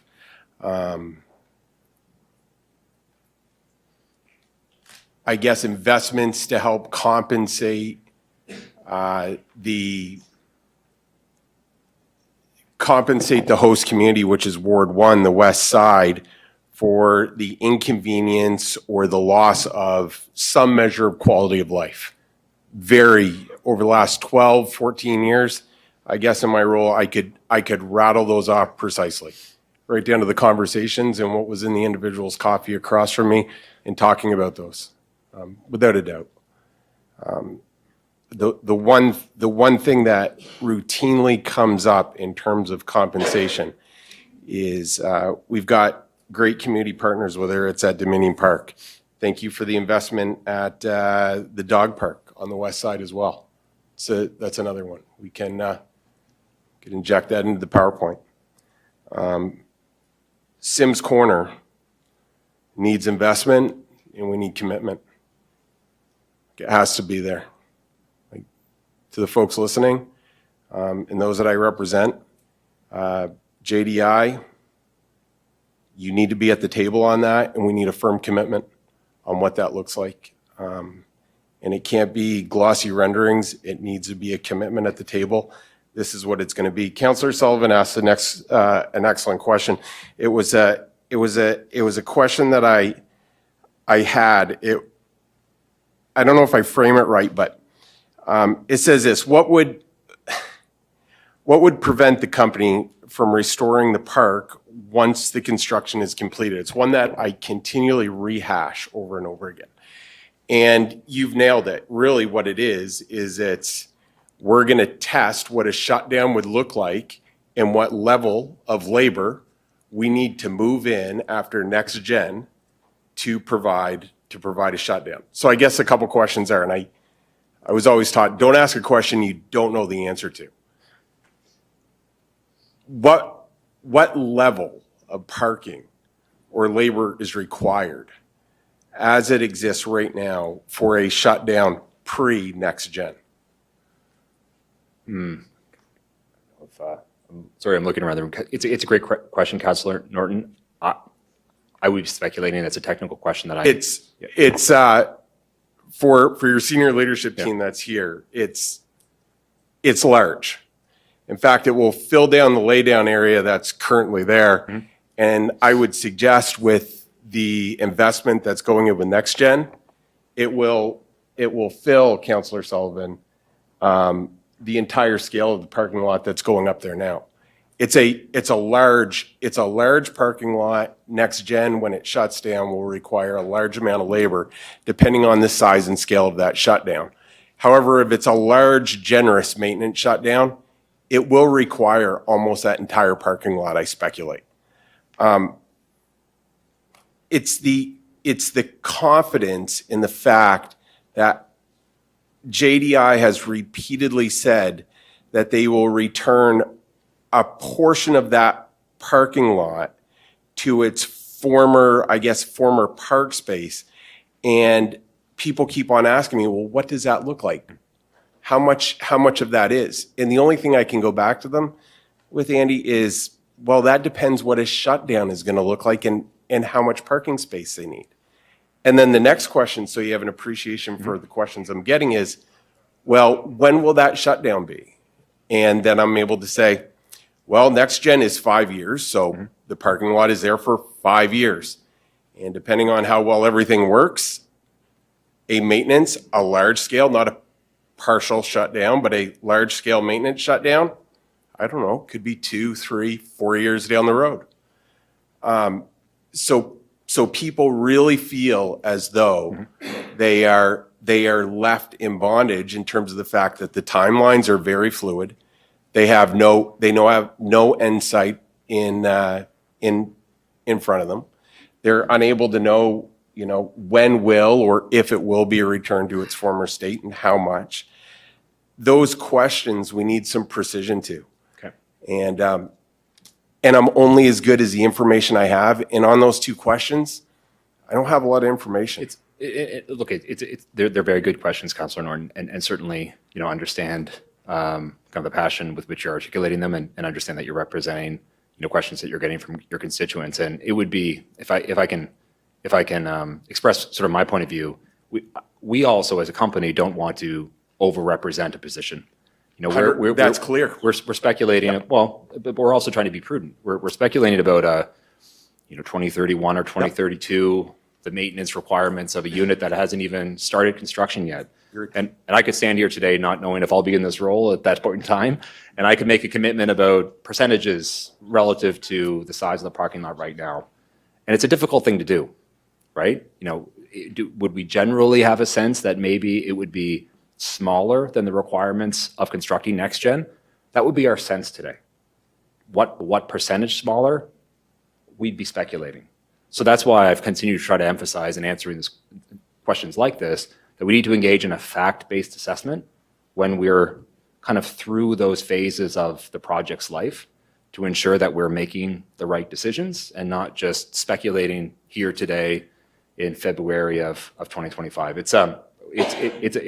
trying to take I would say a bit of a balanced approach, making we think a strong and flexible commitment, but surrounded and I think supported by some facts that are a little bit unknowable today. And that's where we're at. I'll leave it at this. I appreciate the company's desire to manage expectations. I get that. Yeah. And I know that the company appreciates the fact that we're also managing expectations as well. And the expectation is the public wants some answers. And right now, what I'm able to give them is speculative at best. Okay. Thank you. Thank you, Councillor. Councillor Darling, over to you. I guess what I'm having a difficult time with, I'm having a difficult time even getting to that conversation around economic, balance and impact between industry and community, because I'm still not past the piece about Sims Corner as it stands now. Because I think for me, I'm stuck on that safety piece for everyone involved, to be quite frank, and thinking, as someone else who grew up on the west side, I think, not all turns through Sims Corner are created equally, and thinking about how many folks will be coming kind of east to west through that direction, going to Woolastook Park, because that will be, I think, the problem piece, as I'm sure you can understand. So while I do understand and appreciate the total volumes of traffic are less, if not like similar or less, I have a hard time saying, oh, it will not be a safety issue, not knowing those kind of pieces of information. For sure. And so again, just kind of call this back up from the perspective of traffic volumes at Sims Corner. From a safety perspective, just to maybe add a couple of points to the discussion. Again, there's vehicular traffic, which of course is very important and very relevant talking about Sims Corner. But just to raise a couple of side considerations for just a moment before coming back to your question. The importance of the pedestrian bridge that has been proposed and committed to as part of this project, we talk about it and position it as I'll call it logistical ease for principally the construction workforce to come from a parking lot into the site. And that's a key justification for that. I would say, again, as a West Sider as well originally, that crossing that street is treacherous. It's very, very, very dangerous. It's like the old video game Frogger, right? You just don't do it. And having that bridge in place, which will be publicly accessible, will unlock a safe means to cross Bridge Avenue, which has never existed before. So from a pedestrian perspective, we think that's an important addition to kind of the safety environment around Sims Corner, if I can put it that way. And again, come back to a commitment that we've offered as part of the materials that we've walked through. Again, it's just encouraging our contractors to consider alternative routes around Sims Corner. When we do these traffic impacts, they're computer models, right? You put numbers in, and there's historical data, and they spit out conclusions. But there's simple human behavior measures that we can take that cost very little: cost of a sign, cost of some key messages as part of your safety kind of meetings on site, to encourage contractors to consider alternative means of driving to and from the site that don't involve going through Sims Corner. And we've seen that work in other parts of East St. John, for example, with other industrial partners. And we think that kind of a simple behavioral measure can play an important role at Sims Corner as well. On the question of Sims Corner, I mean, it's a significant undertaking. Whatever happens at Sims Corner will be likely some years down the road. And as an organization, we've done a lot of work on Sims Corner. We've worked with the city, we work with DTI, we work with others. And we think it's very important to keep that momentum going. We think 2025 could be an important year in the history of Sims Corner in terms of defining what the next evolution of that site could be. I'm pretty excited about trying to figure out what that would be, and hope that we can continue to keep the momentum that's already been established over the course of the past number of months as part of the joint working group between the province, the city, and not just us, but other stakeholders, and keep that work going and keep council, mayor, and council informed of that progress. Okay, Deputy, over to you next. Thank you, Your Worship. So I'm reading the room here, and I'm thinking, you've said a number of times, Andy, and I appreciate this very much, that you're willing to sit down with staff and have a discussion and come to a win-win. I wish that had taken place in the last 2 weeks up until tonight, but that doesn't mean that it can't take place going forward before a decision's made.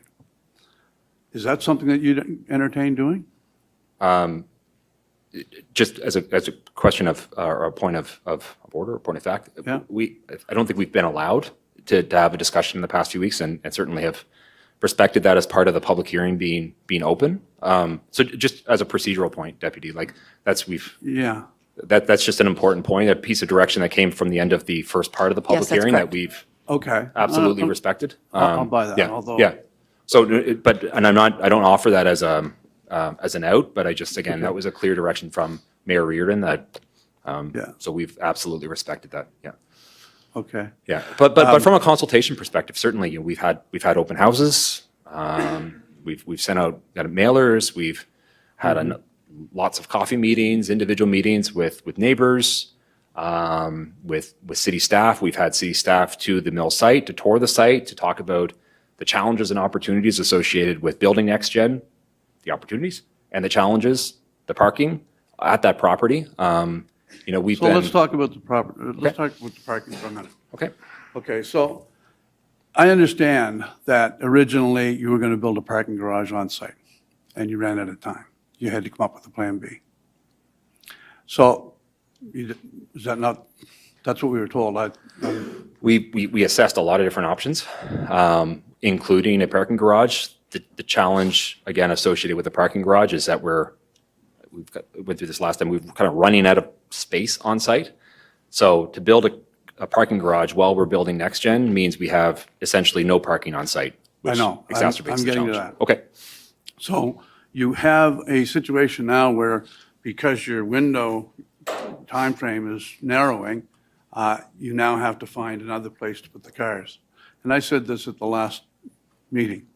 I've been involved in unions and had somebody said to me as a union leader, look, do you think you could help us move our employees and your members down the road and sit on a bus for 8 or 9 months, and we're going to build a parking garage so that you don't have to walk 2 football fields from work across a major intersection, down some steep stairs to get into work. You're just going to come out of the parking garage and go into work, and your car is going to sit out of the sun, out of the rain, out of the snow. I think I would say that's short-term pain for long-term gain. You're on. Was that ever discussed? I think in our case, the short-term pain is actually short-term significant pain. It would create and I absolutely understand the comment, it would create a very significant challenge associated with getting through and scaling up our next-gen construction if the remaining parking on site were interfered with, even if it was for a year. But all of our engineering would suggest that it's going to take a lot more than a year to permit, procure, and construct a parking garage on site. The two, from a timeline perspective, are just at a complete bust. It's been hard to line those up. Yeah. Okay. Which puts us in the situation that we're in. Okay. Thank you. Councillor Redwell, I'll get you to wrap this up because Yeah. we are quite a ways. We're 51 minutes into Yeah, this, wow. and we've heard a lot from JDI. Absolutely. And so I'm hoping to hear from some other people who would Absolutely. support the project that are not JDI. Thank you. Thank you, Mayor. Through you to Mr. Carson. If this does go through, one comment that I just want to make is that pedestrian bridge, I would love to see some sort of a grate of some sort over the top of it, not enclosed, but something for safety. So just to throw that out there. But, and I think definitely myself, I haven't talked to anybody about anything in the public hearing. I don't think any of the council has. JDI is very important to St. John. Right? Very important to the residents here, very important to your staff. You have some great staff. What I'd like to see in the future, just for the record, is a real feeling of trying to partner with the city as opposed to putting pressure on and making City Hall busy for 2 weeks. That's not okay for me. So we need to be partners here. Everybody should come together. The entire community should all be in the same boat and trying to swim in the same direction. So going forward, I want to see more partnership, more discussions. We want to be able to see you grow. I think I can't speak on behalf of council. I know I want to see you keep growing and succeeding as you always have. JDI is very resilient. But partnership needs to come into play, and saying no constantly to things like roundabouts when most of the traffic going through there in the daytime is JDI traffic. Like, you actually need this just as much as the residents do. I really think you do. So let's go forward, hopefully, with some sort of more partnering with the city instead of putting pressure on. All right. Thank you. Thank you, Mr. Carson. Appreciate you being up here. I think we've heard everything from all aspects of JDI. Would you like my opinions on avocado toast? I mean, that was. Okay. That's 53 minutes, by the way. But good questions that got answered. I would actually like to call Mr. Tim O'Reilly up because we just had a little bit of information presented from CBCL. If you wouldn't mind commenting on that, on the traffic. That's new. I think that's new information for us.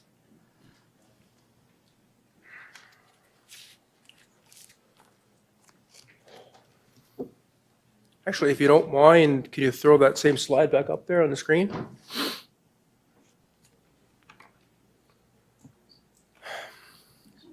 I guess the first thing I'll say is, you look at those first 4 bars on the screen, 22 to 25. I've heard it for 6 or 7 years since the Harbor Bridge project started. I know members of council have heard it, especially the West Side councillors, but everybody else on council. I don't know if that standard, as long as we're below that, is what we should be aspiring to. The community has been dealing with this for years, as it is right now with the current volumes of vehicles and train traffic. Just by the math, the maximum amount of volume with the Harbor Bridge project, which was in 2025, is 21, 23 vehicles in the peak hours. So for the peak, during the next gen project, after Harbor Bridge is completed, is 1859. That's a difference of 264 vehicles in the peak hour. So again, there's lots of discussion tonight about how long this parking lot's actually going to be in use, whether it's actually going to peak in 2027, whether it's going to be used in the future. So that's a big question, is how long is that going to be sustained? But just the addition, you're basically taking away 700 vehicles in the peak hours by Harbor Bridge being removed, but adding almost 500 vehicles for those peak hours for the Woolstock Park parking lot. That doesn't consider any other background growth, that doesn't consider any other industrial growth in the area, and that absolutely does not consider the expected amount of train growth that's going to go through Sims Corner with respect to the port expansion project.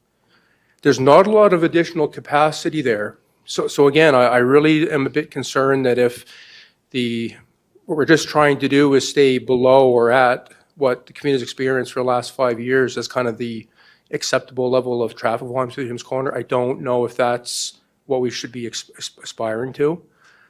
So again, on the train traffic side, we know based on the port information, they're going to go from 150,000 rail car equivalents up to 800,000.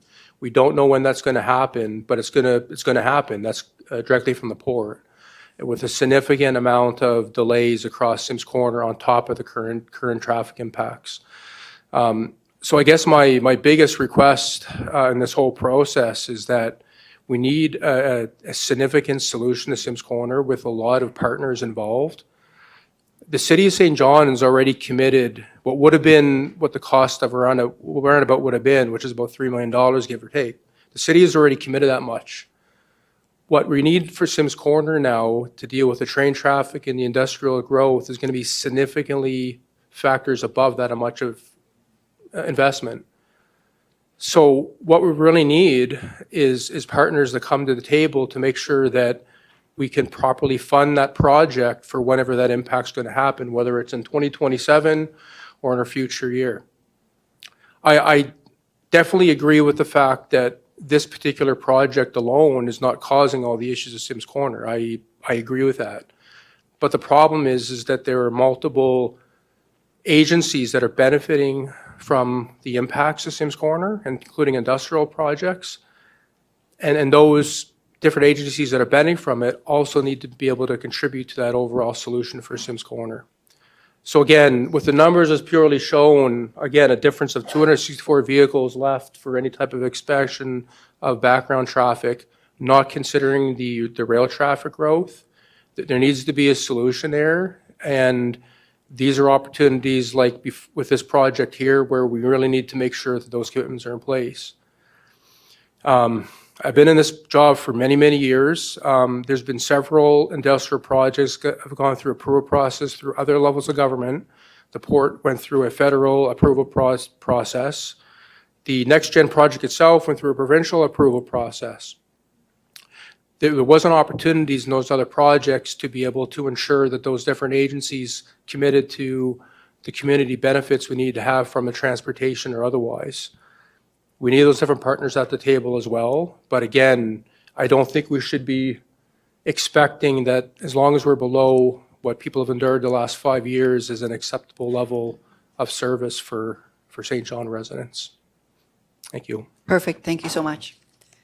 Okay, so I'm going to ask if there's anyone else who would like to speak in favor of the project. I'm asking for someone from the community. I think we've heard from JDI twice. We've heard from Mr. Mosier last week for, I think, 24 minutes.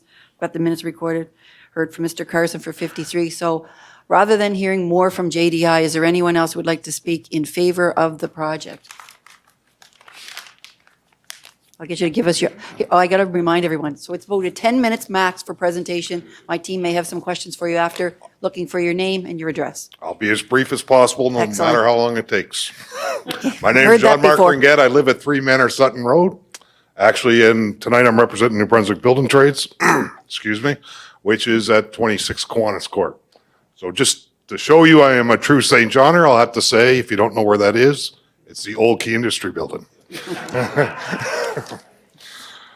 So good evening. So as president of New Brunswick Building Trades, I do have the privilege of representing the 15,000 highly skilled men and women in the skilled trades in New Brunswick, with the majority of them living and working in St. John region. So we are comprised, just to give you an idea of what we do and who we are. So we are comprised of 14 different local unions. We have 13 offices, 9 training centers worth millions of dollars collectively scattered throughout St. John. We employ a little over 40 people, in St. John in our offices, in good paying jobs that include pension health benefits, from business managers to service reps to administrative staff to trainers to train our membership to do the day-to-day operations of our organizations. So we're probably a little different than what your guys are used to. So we are more of a business. The construction trade unions are. We're consistently dispatching people, our members, to various contractors, various jobs throughout the city, throughout the province, and throughout the country, actually. So it's a little more dynamic because we don't have people that work for one employer. Our people, our unions, our trust, we hold the pension, we hold the health benefits, and again, dispatch the workers. So it ends up being a multi-million-dollar business for us. And when we look at projects like NextGen, the $600 and some million in wages and benefits, that's pretty huge to us. It means a lot to the city. It means a lot to our membership, to their families. It means a lot to growing our membership and rejuvenating our trades. As you guys know, it's no secret. We need more tradespeople. We need jobs that they can do it. So a little bit about apprenticeship. You probably read a letter, I think I seen it, from Mary Butler, NBCC. Let me tell you about apprenticeship. You can have all the colleges, you can have all the schools you want. Apprenticeship is 15% in the classroom. It's 85% on the job. One of the reasons why we don't have enough skilled tradespeople is because our sickler nature of our economy in the past. So we had the big shutdowns, we had small projects, and that's not enough to create skilled tradespeople. You need steady work. 4.5 years of steady work. I know people said temporary work. All work is temporary, by the way, but a 4.5-year project, it's long. It gives us the chance to take a young person. So we're talking 500 people. I know there'll probably be, 500 people on the job, construction job, probably more, because we got a couple parking lots and people are going to take public transit, more than one person in a car. Let's just use 500. We usually use a ratio of 3 to 1. There's probably 150 apprentices we're going to make on that one job site. But it's actually going to be more than that, because as those guys cycle through 1 year after the next, we're more. And at the end of 4 or 5 years, that's how you get your skilled tradespeople. You cannot do it 60 days at a time in a shutdown. Apprenticeship is, they say it's portable from province to province. It's not. It's very difficult. And I go through that every day, seeing how that works. And it's not good, right? We have a chance with the project to take people, expose them to the trades, which we do now into the schools, into the colleges. But now we have the chance to actually give them the education, to be trained by the journeyman on the job. In order to get the journeyman on the job, not all of them can come from here because we don't have enough left. So some are going to have to come from away. That's good. That's good for the economy. We have lots of local workers here that we're going to use first. And in the peak periods, we'll bring the other people in. I'm going to go back to 85% of apprenticeship being in on the job and learning. Well, if you don't have enough teachers or professors in your schools, you're not going to be able to teach the class. If you don't have enough journeymen on the job to teach the apprentices, you're not going to have journeymen in the end.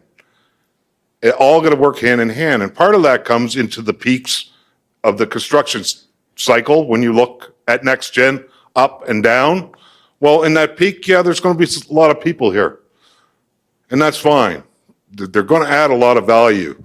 And the value is going to actually be the young people who come out with their certifications at the end of this and are going to have enough time to set up roots in this city, meet their partner, get a mortgage, buy their house, as my members retire, all with pensions, get to stay here, live in the city, and not be a burden on the social safety nets we have, because they did have good paying jobs, they did have pensions.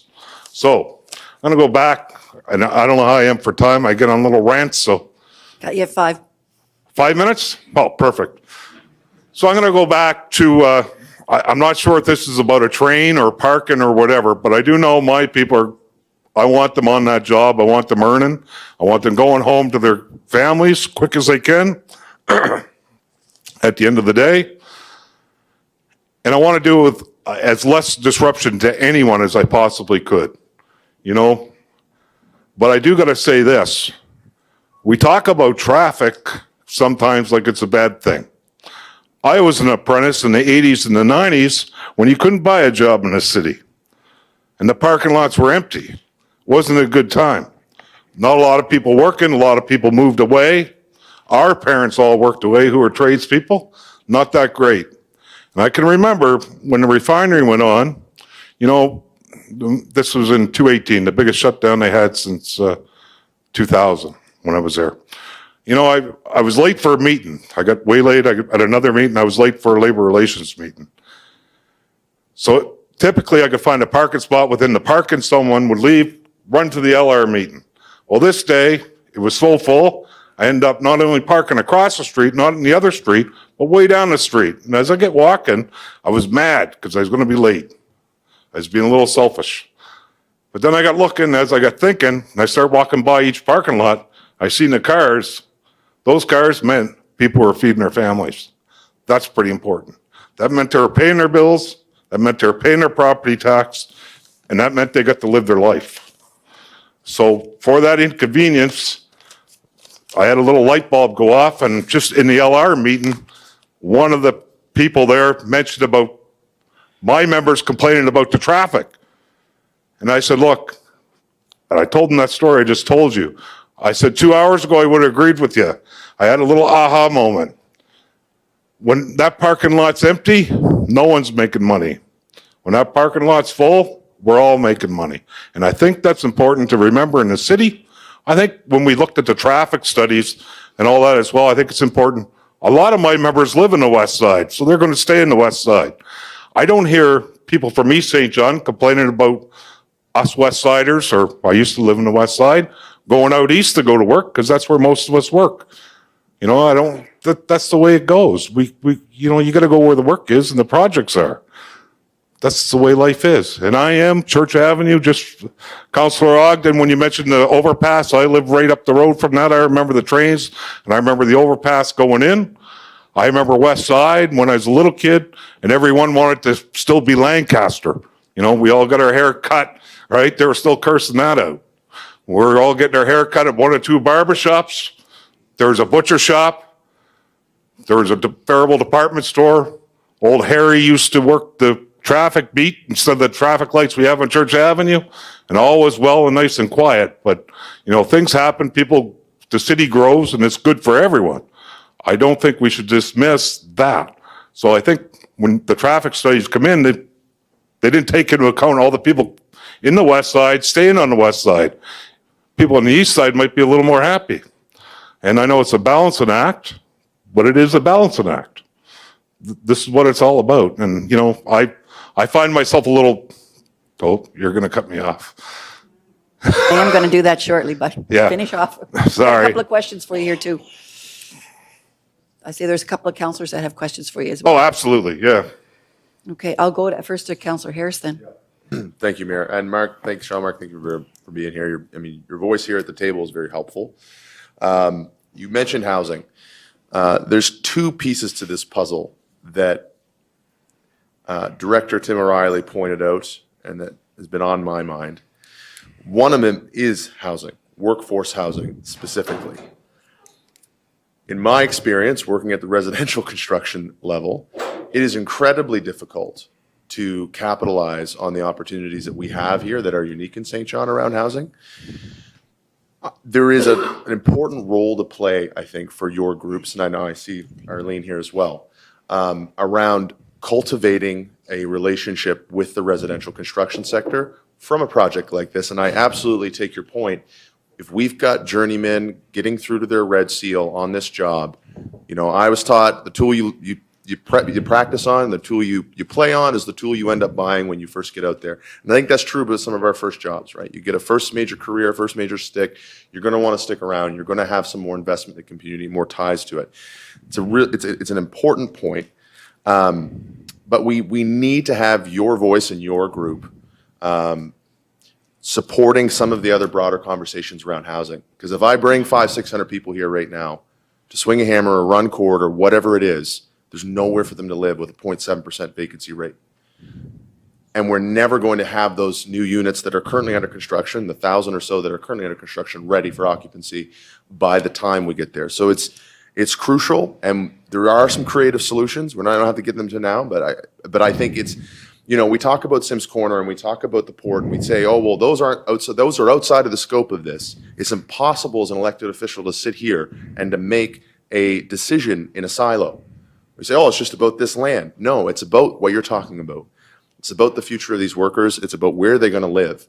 And that's going to put pressure on residents who can't afford to have somebody come from out west, sell their $800,000 house, and set up shop here. So there's three dimensions to this, and I would just love to kind of understand some input or get some input from you on that perspective.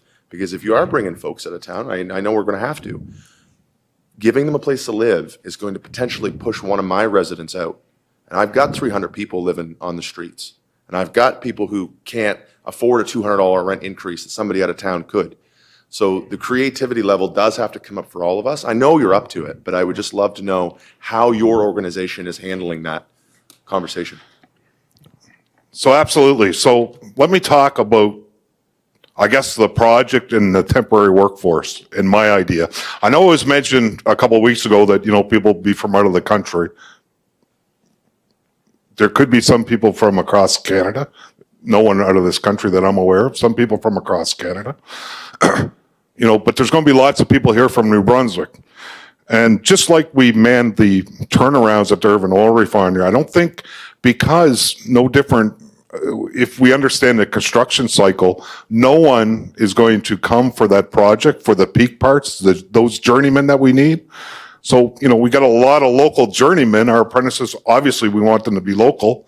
And half of them, from what I know, or 3/4 of them still live with mom and dad, so they already get a place to live, and mom still makes them dinner, right, or to bring with them. But that's all right. But I think those people coming in for those peaks and valleys, because they're up, they're down, they come, they go, they're going to be the people probably lodging in our hotels. I mean, that's what they do now. Or they board with, there's people on fixed income that definitely look out for the income of the turnaround workers each and every year. I would see that as probably the same, probably happening there, because they're not people, they already got their roots set up in Moncton or in Bathurst or wherever. They're not going to move for a little bit, but I think for us, being the next big job and the largest single investment, what that allows us to do and our organization to do is to actually, instead of struggling to find work for our workers, is it actually gives us time and income to take a look and see how we can partner. I know the local unions and the building trades, I think we do our part in our communities, whether it was the building a Romero House, keeping it up, volunteering, any of that stuff we do, you know, that's one of our values that we want to do anyway.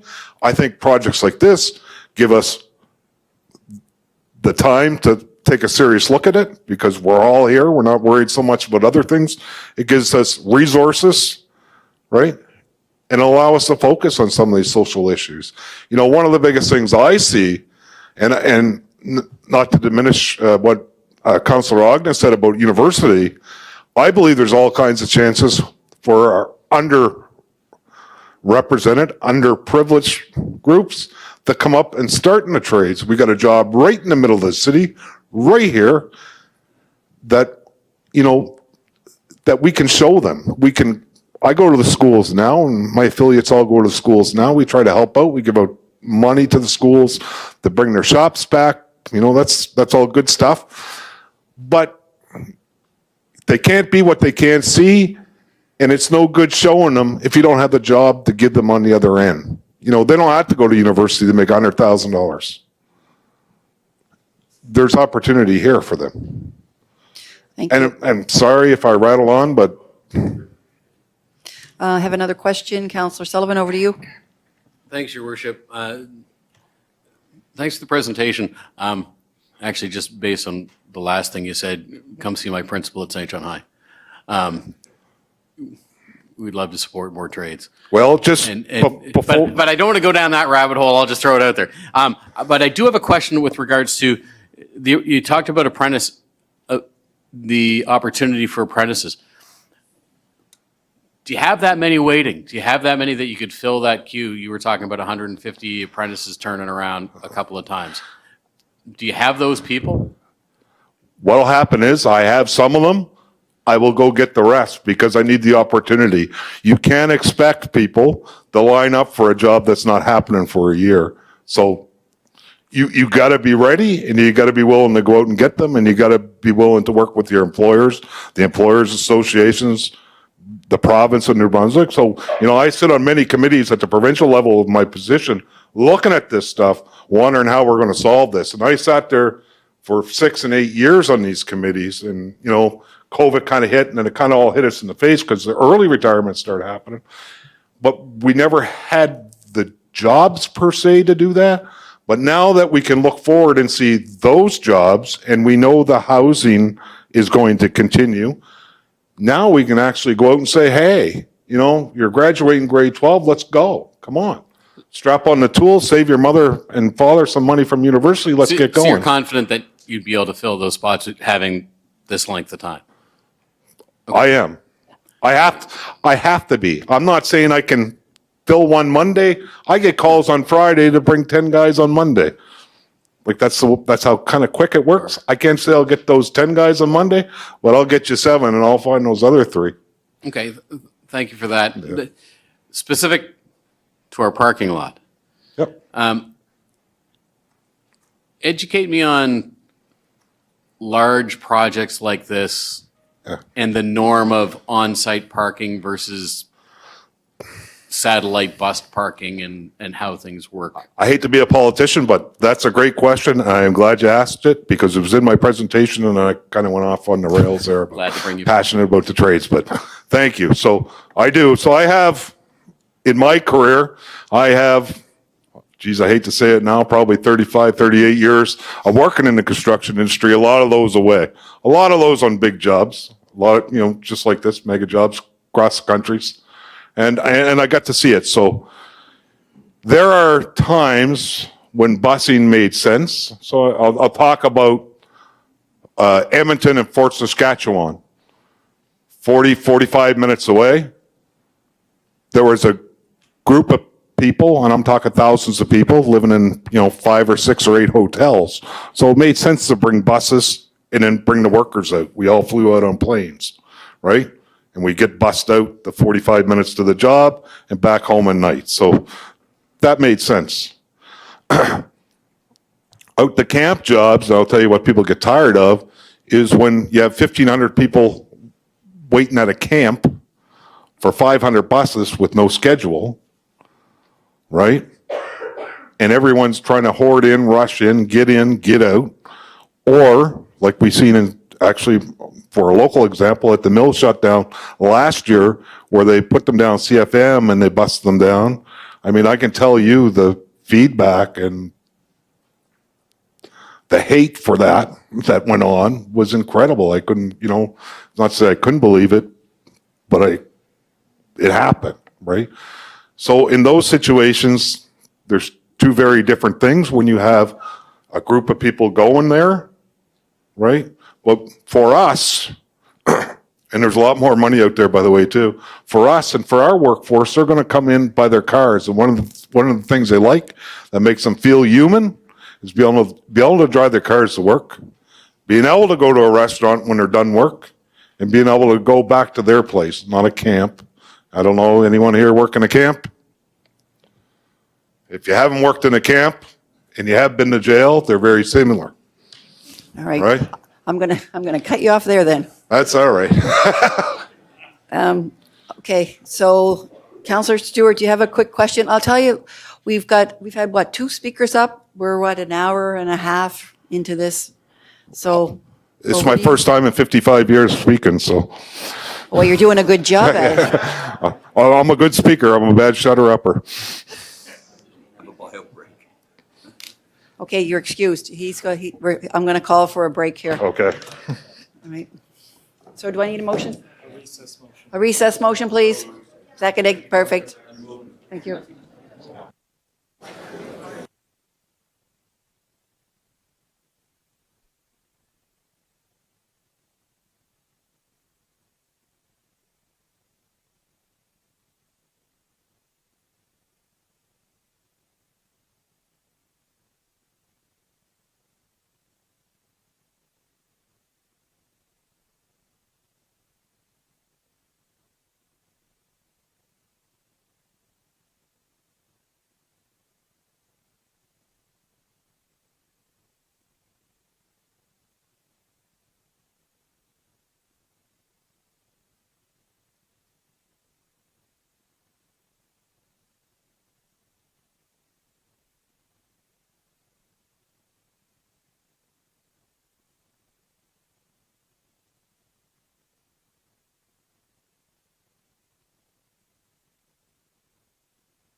Can I call the meeting back to order? Calling the meeting back to order. Calling all guests to their seats. There we go.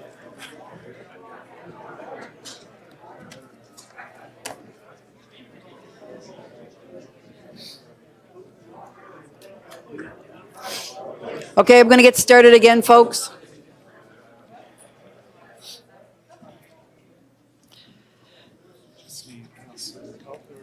So yeah, we've got everyone here. So we've heard from JDI. We've only heard from a couple of speakers. And what time is it? We're an hour and a half into this, 8:15. We're almost 2 hours into this. If we want to get a decision tonight, we want to move forward with this, we're going to have to speed things up a little bit. So we've heard from the construction trade union, I guess. We've heard we understand the economics, the traffic. And we're not arguing the economic development. So we're looking for some new information. I'd like to hear from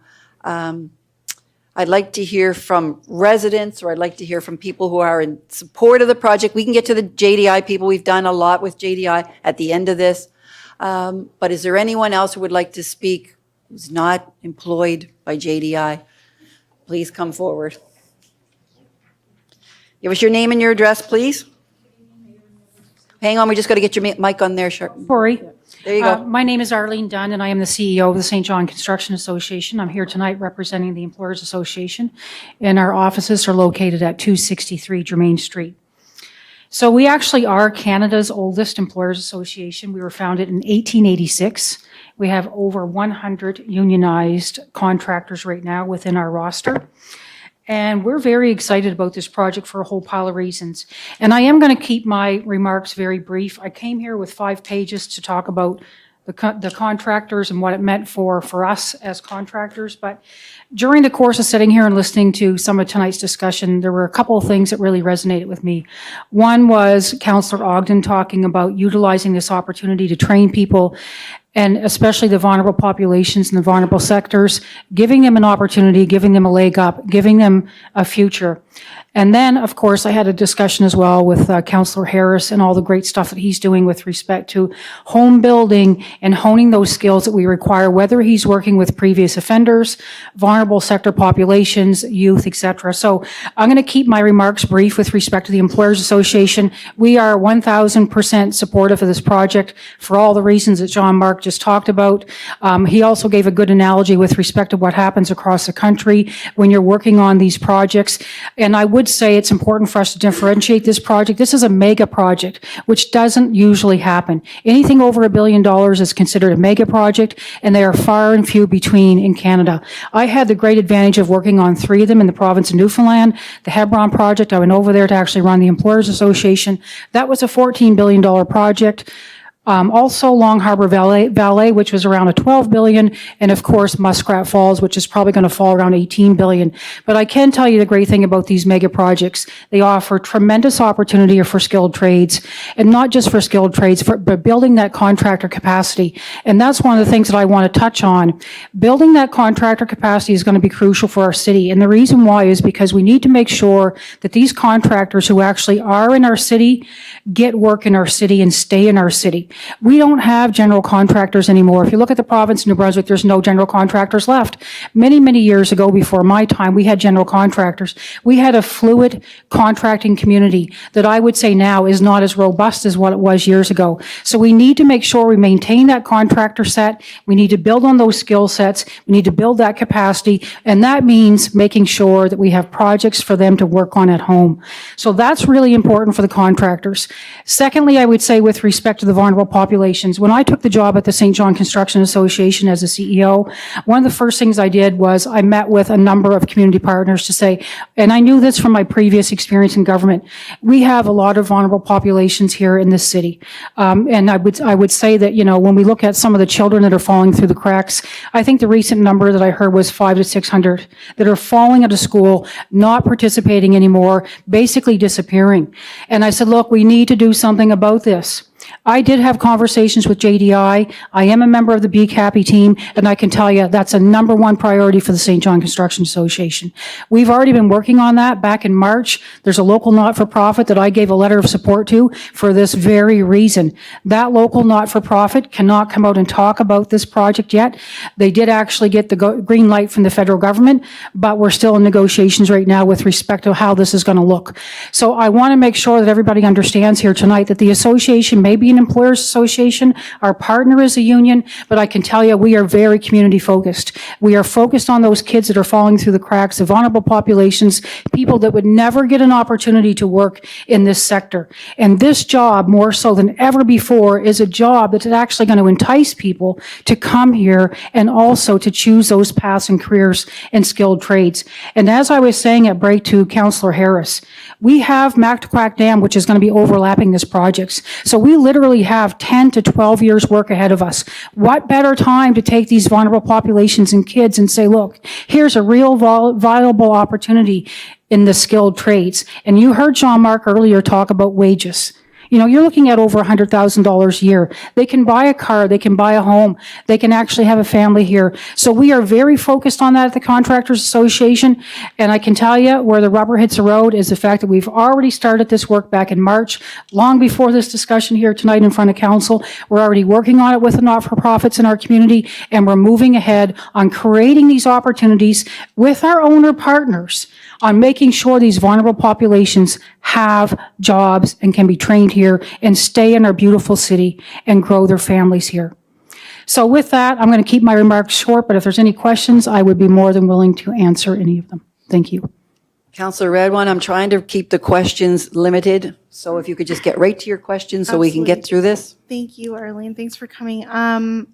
You know, I mean, you can see the challenge, I'm sure, more than anybody in here, maybe, because how much of that tax dollars that you're talking to is coming into the city? The province is benefiting a ton, federal government's benefiting a ton, but finally, the city of St. John doesn't have massive benefits.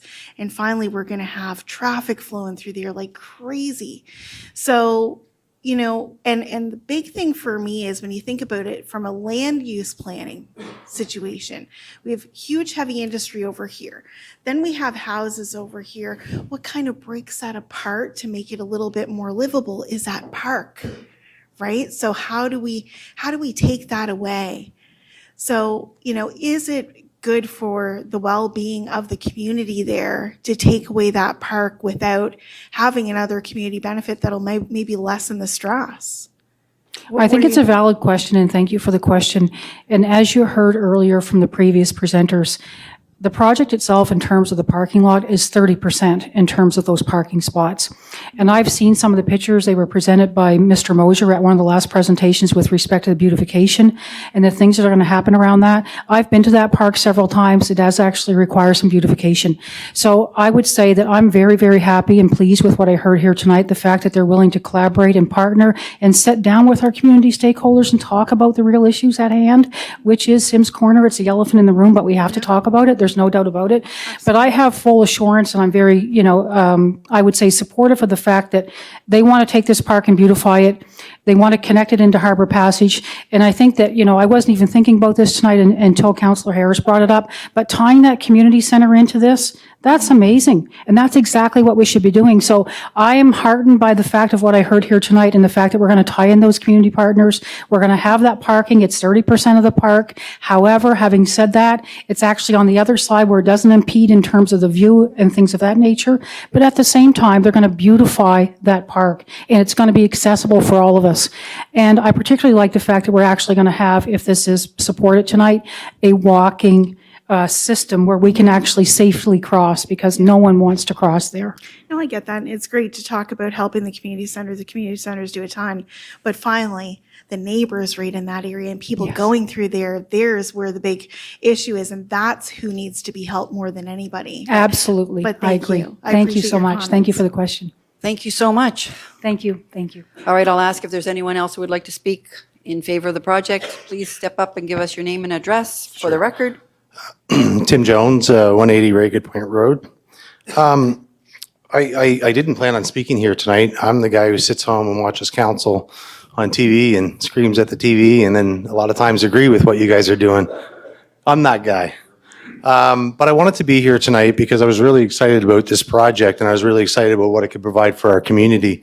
And when I sat here and was listening, I started to get really confused on the question at hand and the zoning at hand.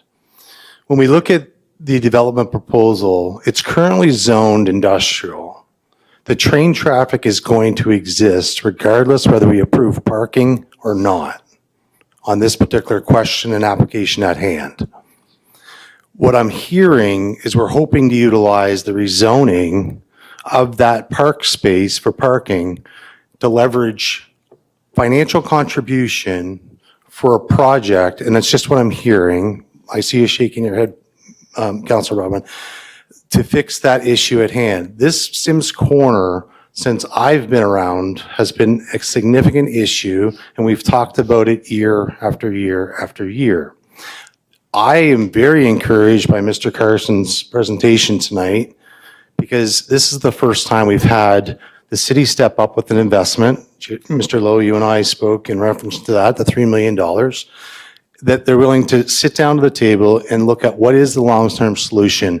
Because if we look at this project and this particular application in itself, in isolation, if the parking isn't approved and we find alternative parking, or they find alternative parking across the street, the train traffic still exists, the issue still exists, but we've lost a partner. And I only say that because if it were me, I'd be looking at extending the olive branch so that we can continue to work on the good work and what has been proposed tonight of being a community partner. So I'm very confused at the application at hand because of the fact that when we look at it as a whole, it's an application for parking. If we are not able to get 30% of the park approved for parking, leaving 70% of this private park for the community residents, that investment then needs to be reevaluated to say, what am I going to do with it next? And will that next project that comes across this council table include eliminating the whole park for an economic opportunity? And I guess that's the question that I'm looking at tonight going, I'm not quite sure I'm understanding why we are focused so much on the Sims Corner when if I park on the right side of the street or I park on the left side of the street, I'm still turning out onto the same street. So I'm only asking as council, based on the encouragement that I hear tonight in relation to the presentation I see, to take that olive branch. I don't think, Councilor Norton, I think you make some very valid points. We are looking for a commitment. We are looking for a fix for this long term. The unfortunate part is that we have a project at hand that needs to start, and obviously delays cost money. I'm not sure we're going to get to that type of commitment level in the next 6 months, maybe the next year, maybe the next year and a half. And are we truly going to ask a project of this size, an economic opportunity of this size, to wait on that? And in hindsight, if I had to make alternative parking, arrangements, I probably wouldn't come back to the table. I would probably say it's not my issue. So when we look at that as a whole, there's an olive branch being extended to council tonight, and I think we really need to consider that. I love your approach, Councilor Harris. I love your approach on looking at it that we've put a pedestrian walkway over top and how do we tie it in to the community in Lower West Side. I love the fact that we're able to tie that into the Harbor Passage. You have an olive branch put forth in front of you tonight. I personally, if I were sitting on that council chamber, or at that table, I couldn't jump at it quick enough. That's all I'm going to say. Thank you. That's perfect. And I appreciate your time. Thank you. All right, thanks. Okay, I'm going to ask if there's anyone else who would like to speak. We're looking for some new information. If you have some new information on this as a...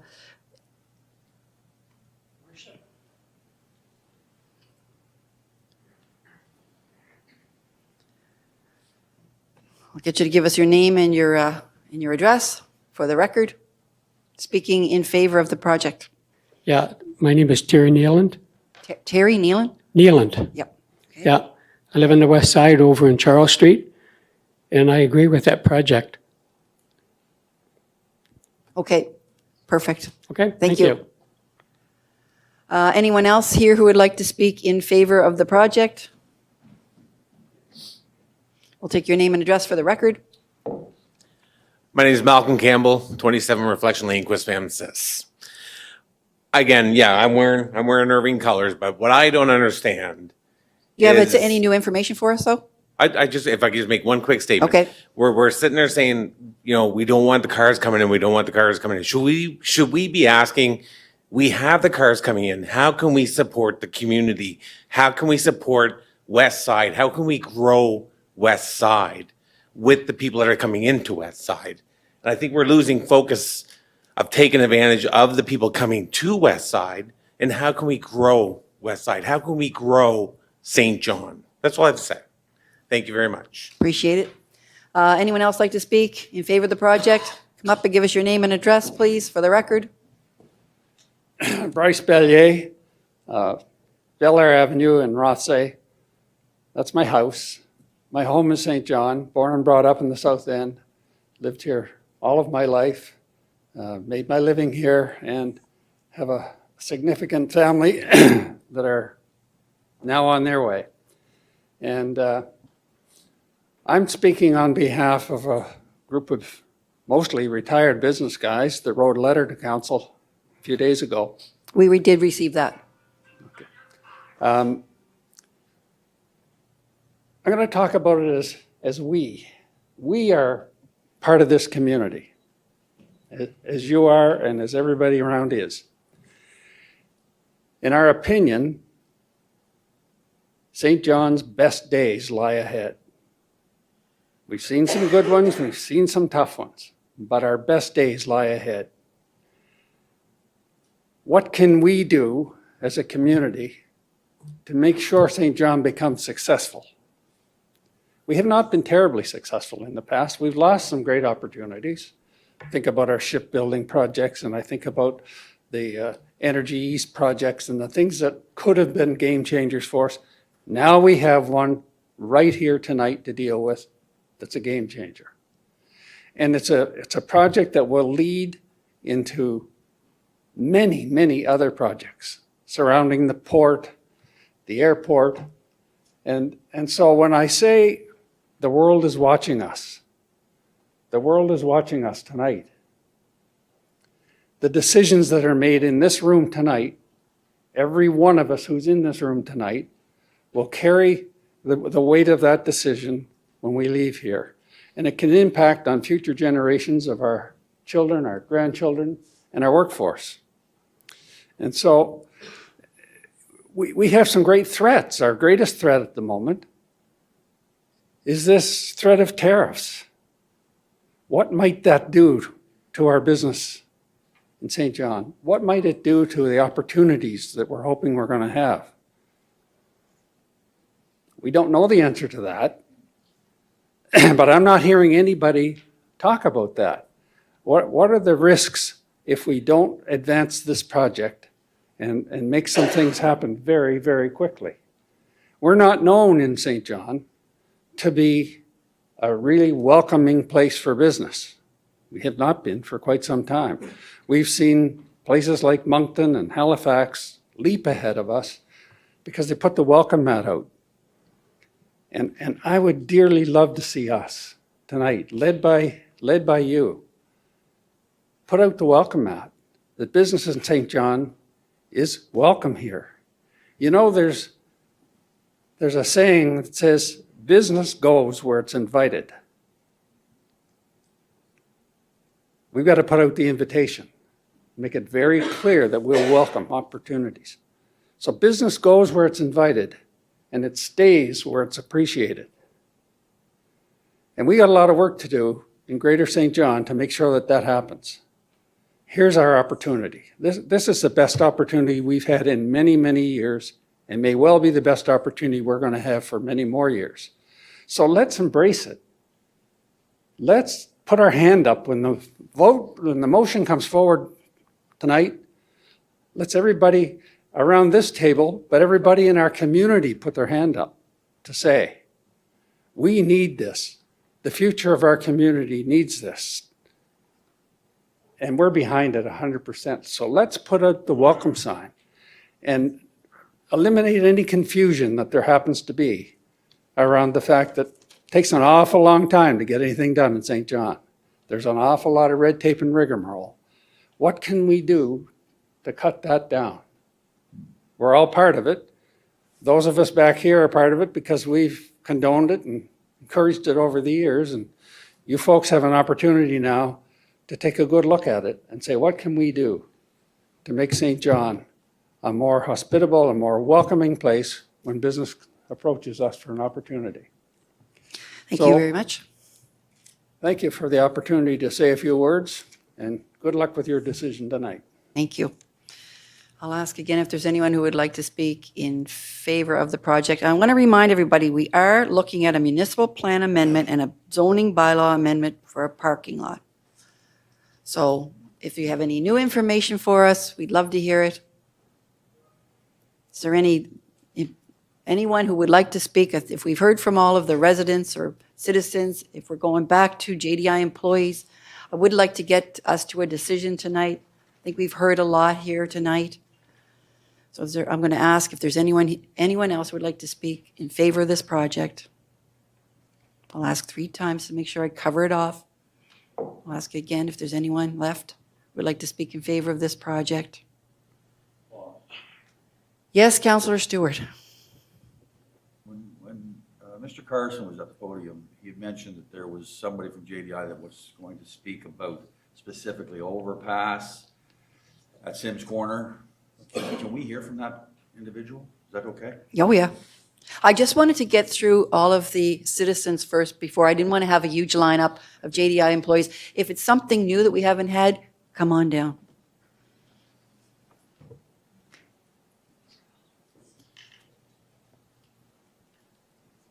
I'm the guy.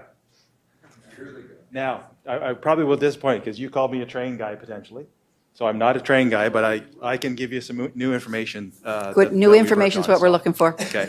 That's perfect. And I'll keep it Oh, short. I need your name and your address. so we Mike can get Turnbull, the- Mike 28 Leah Boulevard in Quispamsis. I work for JD Irving. I'm part of the project engineering team.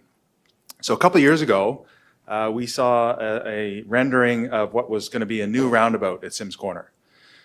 And we got concerned if that was the plan for Sims Corner, it wasn't going to address what was the issue at Sims Corner being the traffic, vehicular traffic and trains will not be separated. So Mr. Irving asked us to take a look at what else should we help the city with and the province with coming up with a solution that might separate the traffic. You talked about an overpass. That was the first thought, right? Because if we don't get the traffic separated, we're concerned that that issue, no matter what we build there, is still going to be an issue. So he tasked us with hiring Hatch Engineering to help us with a study, a conceptual study of what that solution might look like. And we did come up with some solutions that we met with the city on numerous times, the province and the feds. We had the port involved, we had CN involved, and we went through different scenarios to talk about how we might separate that traffic. So our output was a concept, and we presented those concepts to people to look at, and then right now we handed that off to the Department of Transportation in New Brunswick. They're taking the lead on developing those concepts to budget and further what it might look like. So I think you were involved in it, and that's really where we are at this point. So we've been involved early on. We saw a problem with the current solution and said, well, let's try to drive this forward. So we started driving it forward. We're not at a position yet where the final solution is in front of any of us to decide, but we want to make sure that we're involved going forward to come up with a final solution. So we don't know what the costs are going to be. We don't know what the concept will look like at the end of the day. But right now, Department of Transportation in Fredericton is taking the lead. They've engaged EXP as their engineer to come up with studies for us all to look at. And we met before Christmas to kick that off. I expect that in the spring, we'll all be together again to see what their solutions are to present to us, and we'll have input into what those solutions look like. And the city, JD Irving, the port will be involved, the feds will be involved, and also the railway will be involved. So we don't have a concept to show you tonight, but we have started the process, led the process, handed it off to Department of Transportation, who's leading that process now. Okay? And Councillor Harris has a question, sorry.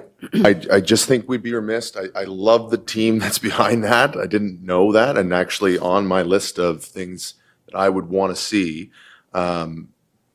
would be that type of cohesiveness around that team. But don't forget, we've got a federal election coming up. And this should be something that we're all speaking from the same song sheet on as much as we can, because it's a generational problem. And I'm not from here. And we complained, I'm from Blacks Harbor, we complained about Sims Corner and Blacks Harbor all my whole, like, it's been a generational problem. And we've got some competition here for this seat. And it should be something that we utilize as much political capital around here because it is going to be a massive project. The $3 million that the city put away for it is drop in the bucket of what that's going to be. So, yeah, as much as we can, I wanted to make that comment, Mayor. Thank you. Thank you so much. Councillor Lowe, over to you next. Yeah, do you think that you're talking the spring? You mentioned all the players, or most of the players. There's 6 or 7 that should pay a percentage of what it costs to build. Somebody told me it was between $9 and $1 million. You guys must have said that because somebody told us that. So, I mean, everybody's got a part to play that you mentioned, but do you not, or do you believe that further conversation with those parties would come to a conclusion that it would definitely happen in some year? Yes, that would be the goal, is once we develop a budget and schedule, we'd put that forward to the team and help figure out where the funding's going to come from, who's committed to what amounts of funding. You're talking definitely in the right direction, but we need a commitment instead of talking about it for years and years and years. And I'm glad you're talking about it because a lot of people don't want to talk about it. But it is a problem. And we want a committed solution from the players. And one of the players would be, I think, the gentleman you work for. Yes. And we've committed money, not that much. We've already committed, and we agree that a turnaround won't work, or the circle won't work. Yeah. So, I mean, if we could get that kind of commitment from, I mean, we look at Mr. Irvin, he's done well, and that's good, but we look to the harbor being dredged, we look into the tugboats, we look to the containers, we look to the trains that come up there, we look to the Dever Road, they're all under one name. And that's good, but we want a definite commitment of so much money to have it done, and these other parties will fall in line, and they have to fall in line because they're responsible for affecting the people on West Side to their quality of life. And that's all we're looking for. I know, John Mark, I mean, I'm a union guy, that's where I came from. I know Arlene. I want it done too. I want them to build a $1 billion. But the public has to have something in exchange for what's being inconvenienced over there. And it's been going on for years, and this is a project we feel that this is it. And so, to me, if we continue to talk, and everything you say is right, and everything Andy said is right, and it's a right tone, but that's how we can get it done. And to me, that's what's got to happen. I thank you for bringing that here, because it's the first time it's ever been told to me. Okay. Councillor Norton, over to you. I'll pile on. Your worship, I think at some point before the evening continues, it would be good to hear from the commissioner. I think we've heard, thank you to all the presenters, but we've heard lots of conversations about tariffs, apprenticeship programs. We've heard all kinds of nuts and bolts, but I think it's very important for the people that are part of this process to understand that this is from this body, which is quasi-judicial in this decision, from my understanding, to hear from the commissioner that this is a land use question. And hearing from the commissioner at some point about the fact that this is exactly a land use question. This is not a question about roundabouts. It's not a question about Sims Corner. It's not a question about whether or not there's good apprenticeships programs. It's not a question about housing. It's not a question about anything. It's a land use question, folks. Like, that's what it's about. All those other things matter. It's good. Thank you. However, we'll be here all evening unless we hear that. I think it would be good to hear, and if you wouldn't mind, your worship, through you to the commissioner, if you could remind us exactly what we're talking about through that elevator speech that you do so eloquently, that this is a land use question and nothing else. I think that can help reset what we're hearing from some of the speakers and where we're going off in some of our lines of thinking. Do that in just 1 second. I think we've That's that all the questions for you, Mr. Trudeau, it looks like. If we do this, then I'll pile on, then I think that there is an opportunity that the proponents for this project can bring some other people to the table as it relates to a commitment for the real dollars and cents and the nuts and bolts that helps see a refurbishment and a reconstruction, a re-imaging of Sims Corner. And I would encourage the proponents to have those people come to the table. I'm sure that we can dial them directly. Thank you. Thank you. Okay, Ms. Poffenroff, are you going to do that for us? Or we'll wait till this public hearing is, I'll close that. So I'll ask again if there's anyone here who would like to speak in favor of the project. I'll ask if there's anyone left who would like to speak in favor of the project. And for the third and final time, is there anyone here who would like to speak in favor of the project? Okay, I'm going to close the public hearing, and I'll ask my team if you have any questions for staff. We'll go to questions for staff, and then we'll go to remarks. So you've got two opportunities there, 2 3-minute opportunities. I can't give you guys all 10 minutes. I'd love to, but it doesn't work that way. So does anyone have any questions for staff? I'm going to get Ms. Poffenroff to remind us what we're here for this evening, if you'd like, wouldn't mind doing that for us. Sure, Your Worship, I'd be happy to. And, you know, council has a lot, I think, to consider and to discuss amongst the team here. It is a discussion of land use and, you know, what is the appropriate use for the land at Woolastook Park. And when we assess the application from a planning perspective, you know, we consider the parking is ancillary to the industrial use. So when we look at it, you know, we really consider a number of things: appropriate use, traffic impact to the community, and one thing that we would be concerned about is really it's expanding the industrial use onto this neighboring property for the use of the industrial activities across the street. And when we think about that sort of industrial use coming across onto the property in Woolastook, the industrial use starts to expand its tentacles into the rest of the community in the neighborhood. The park is a really great buffer between the existing industrial land use or the industrial activities and the neighboring community, and you start to get residential areas. So the park is a really great buffer. When you start having 100 parking spaces for employees working at the industrial site, you know, you're really expanding the industrial use onto that property. So the applicants have proposed a number of improvements to the site and community benefits, some safety enhancements there with respect to the pedestrian bridge to balance out that land use change. So these are things that you should think about and consider. The traffic impacts definitely is part of the land use discussion.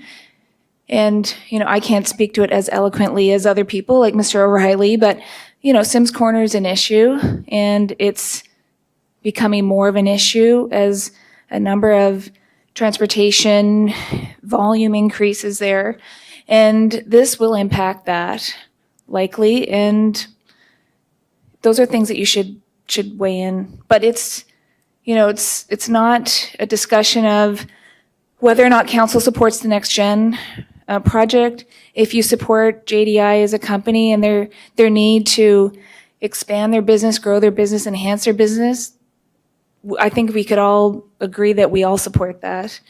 It's not about housing. It's not about apprenticeship and jobs. These are all wonderful benefits to the next gen.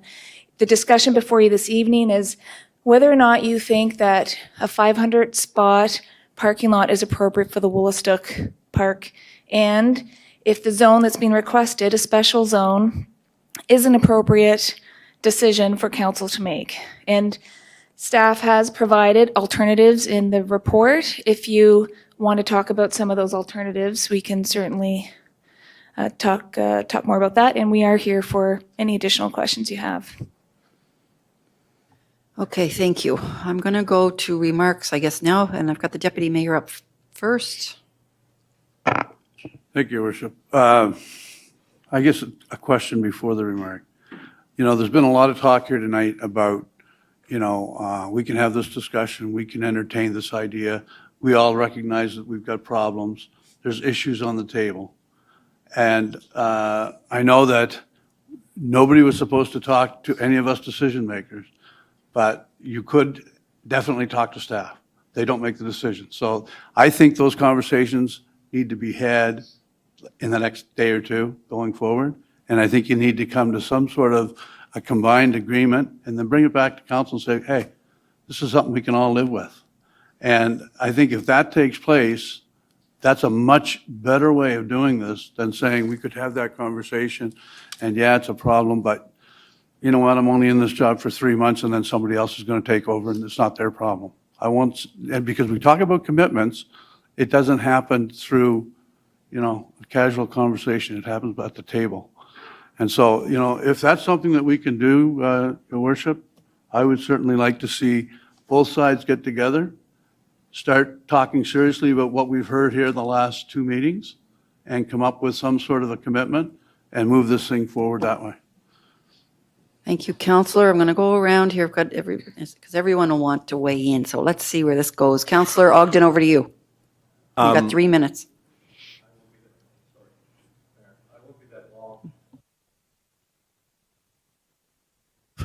People sit down and talk together because we've expanded, and we do have to talk about big economic impact. This is the major employer of St. John. And so I'd like to put off the vote and have people talk and come back and because I sense a commitment to cooperation here. And that's the way I'd like to see. Thank you, Councillor. Councillor Harris. Yeah, Your Worship. Thank you, Mayor. I don't see any reason to table this. With everything that we're talking about here, I have confidence in the team that wants to do something with that intersection. I have confidence in some of the players that are around this. Councillor Norton's point and Commissioner Poffenroth's, the land use is important. Trying to stay focused on that is important. But around a mega project, impossible to boil it down to the impacts, right? As they say, shit runs downhill. And we are at the bottom of the totem pole around decision making. We only have so many leverage points to be able to improve the lives of our residents. We get 9 cents on the dollar for taxation, and we often get played off by other levels of government as the pawn in the game to either hold things up or slow them down. And so this is an opportunity that I think we have to get those clear commitments that Councillor Norton's talking about from the proponent. So my support for this tonight is soft. We have 3 readings at this. And I'll just say, I am giving this preliminary support tonight, but that does not mean that this is getting my support for the 3rd reading, because I need to see a major investment in the expansion of that harbor passage to bring down some of that loss of the park to the future area that we're already committed to as a council around that harbor passage expansion. We need some hard dollars to be able to tie that into the Carleton community, the Lower West Side. The Carleton Community Center can play a major role in helping us re-envision that area and be able to put the type of density in housing, community facilities, recreation in that. And not just the Carleton, but I think they're important players and I think they deserve a unique contribution for community benefit. So those are my 2 things, a solid number on what does it look like for Sims Corner, and a solid number on what that community contribution is going to be for that tie-in, because losing it at Woolstook is an unfortunate piece to this, and we can gain it down there if we put some thought and creativity into it, and if we have that commitment in dollars. So that's my preliminary support tonight, and I trust staff to be able to take that away, work with the proponent, and get us to something where that is a feasible. We talk about this all the time around land for public purpose, money in lieu. We do this all the time whenever we need something returned to the community that is lost for a development. And this has all those pieces to it. So I think that's an appropriate conversation for staff to be having, as you pointed out, Deputy Mayor. Thank you. Councillor Sullivan, over to you. Thanks, Your Worship. I struggle at the core of this of taking a park and turning it into a permanent parking lot. Okay, 30% of it into a permanent parking lot. I would love, but not one of the options in front of us, is somehow to have in writing commitment to, you know, if this was a 1 or 2 year, you could make it a temporary use, but for 5 years, I know that that isn't currently an option in front of us.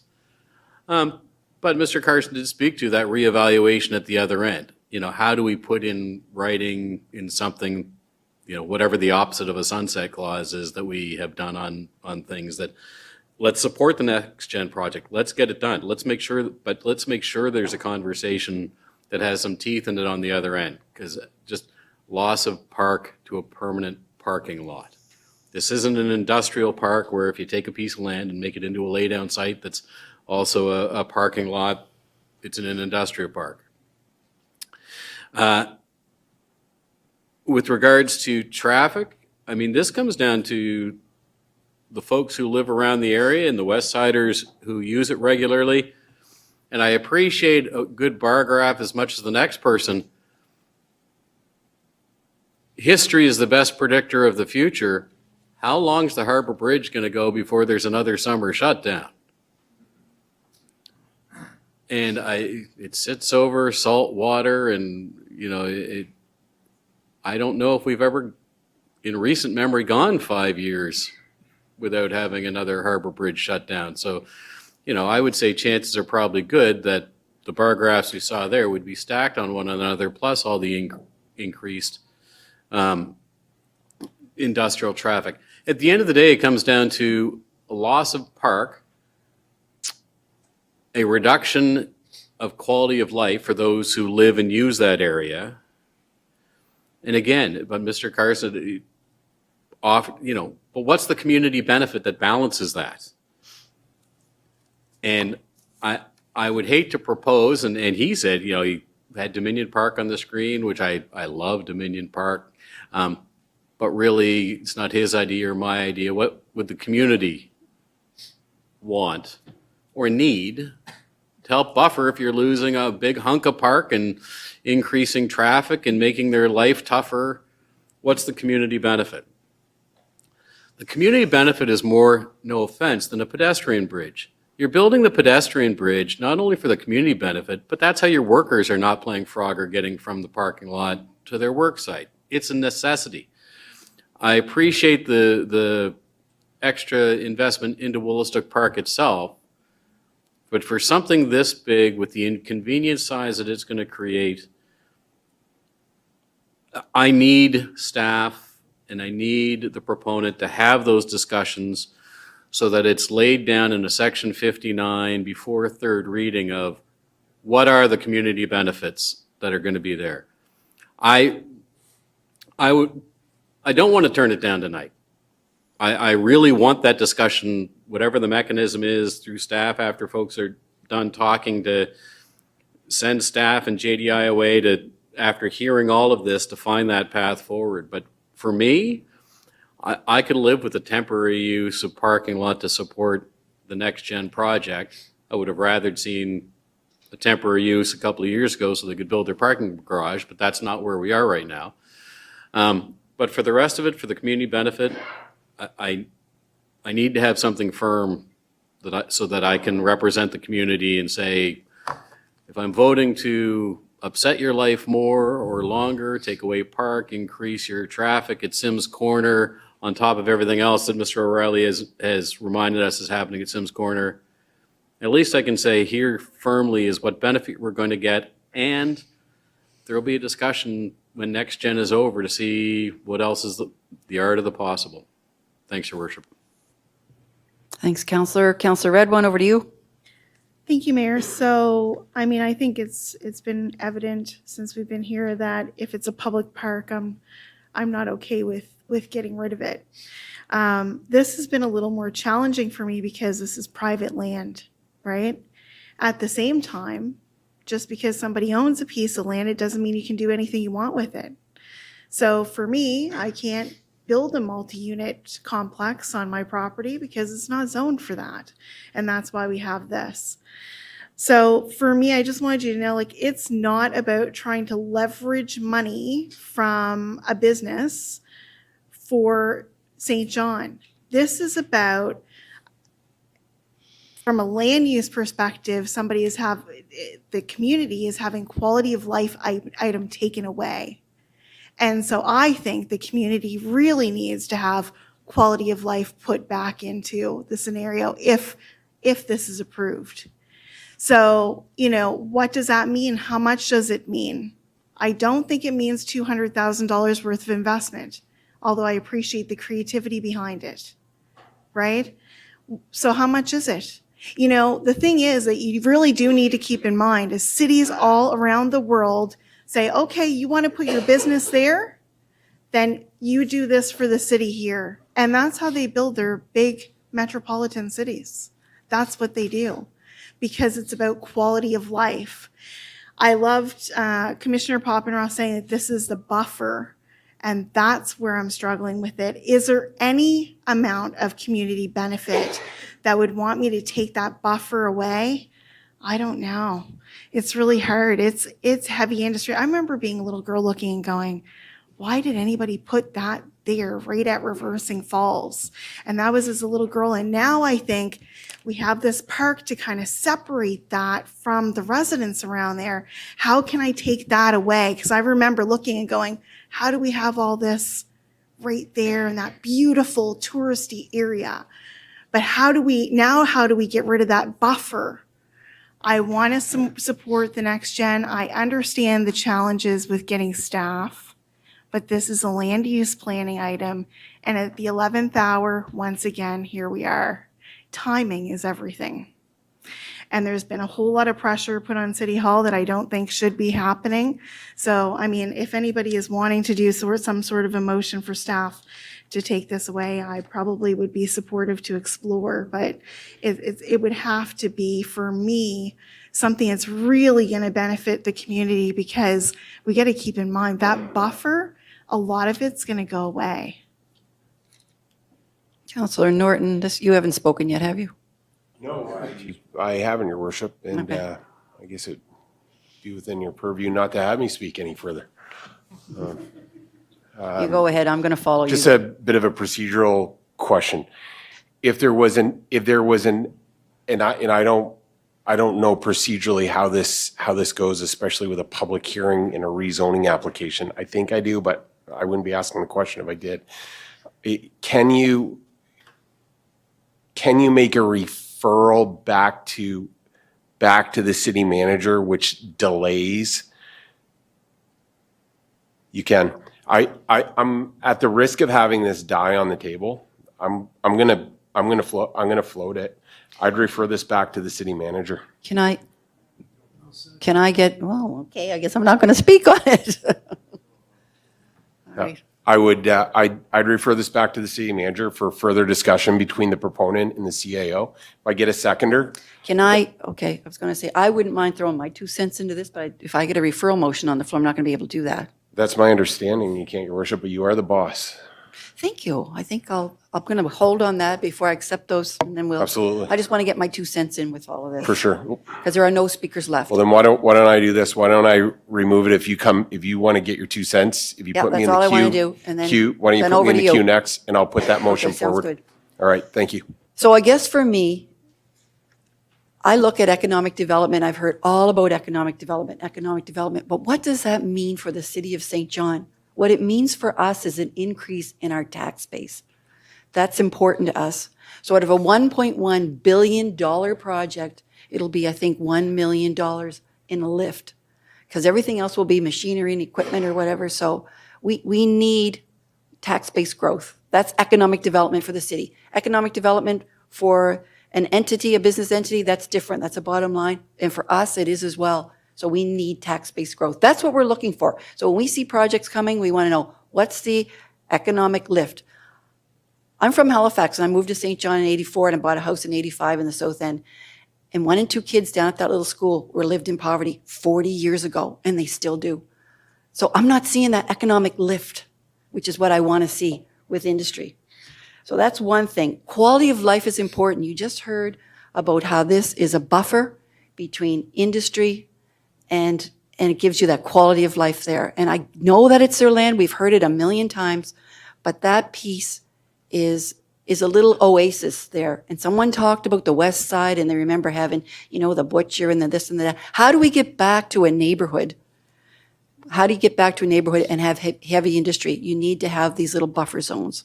That needs to happen. That building that will go on the site will be huge, and it'll take up 2 parking spots, 2 of their big parking lots. So it's going to be quite large.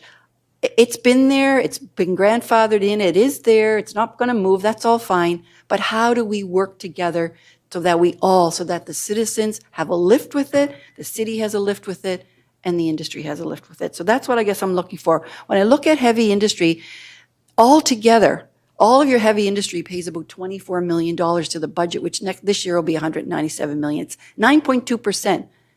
Your residential pays about 62% of your budget. So when I look at that, I say, whose voice needs to shape the community? Because it's a community we want to live in.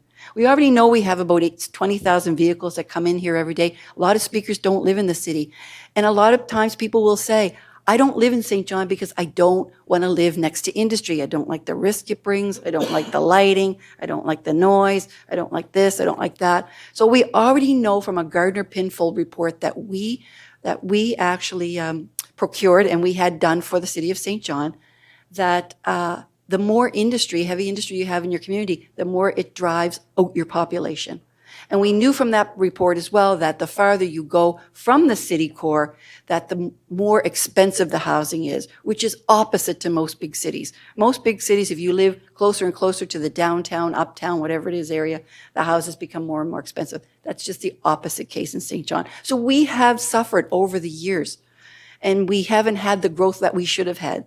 So for me, I am willing to work with partners and with industry and everything, but I think, at 1.1 billion, what's 1% that you could offer to create that quality of life and to do that work that the city needs to see? So that's where I am, I guess, with all of that. I agree with Councillor Sullivan. The Pedway, that's a necessity. I don't know who owns that airspace. I don't know about sight lines. I don't know who. I guess that's probably over a provincial road. But at the end of the day, that's a necessity. I don't know what the access will be for pedestrians or for people that go to the park. I don't know. So, those things are all up in the air. So I think for us to go forward, we need to have it hammered out of what is it, what's our expectation, and what can come to the table for this. I've got a playground uptown that's locked for the season, where there was a building. There's lots of things that happen. I just assumed that would be open all year round, but it isn't. So, we got to make sure that we understand each other and where we're coming from. I want to grow the city of St. John, and as much as Irving and IPP or whatever, Pulp and Paper would like to be the largest in the world and wants to compete, I want this city to be a city that has great quality of life. I want this city to be a city where people say, I want to live in St. John. I want to live in your city. I want to come here because of all of the great amenities that you have and all of the public parks that you have and all of the walkability that you have. That's what I want. That's why I'm at this job. I don't want to keep creating the same thing over and over again. People have come up and said, we've suffered a lot. Yes, we have. But how do we go in another direction? Anyways, I'm getting over my 3 minutes, and I'm going to Councillor Ogden would like to speak. Can I do that first? Did you have a chance? Have you had one chance? Oh, yeah, okay, I'm good with you too. And then General Counsel? Thank you, Can I go to you, and then I'm going to you, Councillor Norton? Just very briefly on the councillor's question earlier, I just want to confirm that council is not required to vote on the bylaw this evening, but I just want to caution council that you have a 6-month period within which you must vote on the bylaw. Otherwise, the process will have to start over again. Okay, sounds good. Councillor Norton, over to you. With that, thank you. Hang on, they're getting it. There we go. Thank you, General Counsel, for the sightline on the timelines there, and hopefully this referral motion. I'm not here to make a fast decision. I'm here to make the best one, and perhaps that this decision, this evening will bring us closer together, and maybe a few phone calls with those with a Fredericton postal code. I'll let the proponent get to work, and I'll put a referral motion out there to send this back to general or to the CAO's office, and delay this evening's vote. Councillor Ogden, seconding it. All right, so you've got a Deputy Mackenzie. Yeah, thank you, Richard. I'm wondering if Clarification? staff requires any direction on this, or have you heard the conversation to the extent that you understand where we're going? Excellent question. Thank you, Your Worship. Yes, we've heard a number of comments this evening and some commitments made by JDI as part of Mr. Carson's presentation. One of the questions that I would have in staff as we take this away is it the desire of council to consider a permanent parking lot change with, as has been proposed, reevaluate the size at some point in the future? Or is it that, it's a temporary parking lot? So I haven't heard comments with respect to that. And so I think some clarification on that. I did hear, reevaluation with the sunset clause and teeth in it on the other end, but for any reevaluation, if there is a reevaluation, there's a remaining component, and we need to give consideration as to whether or not that is a permanent adjustment or not.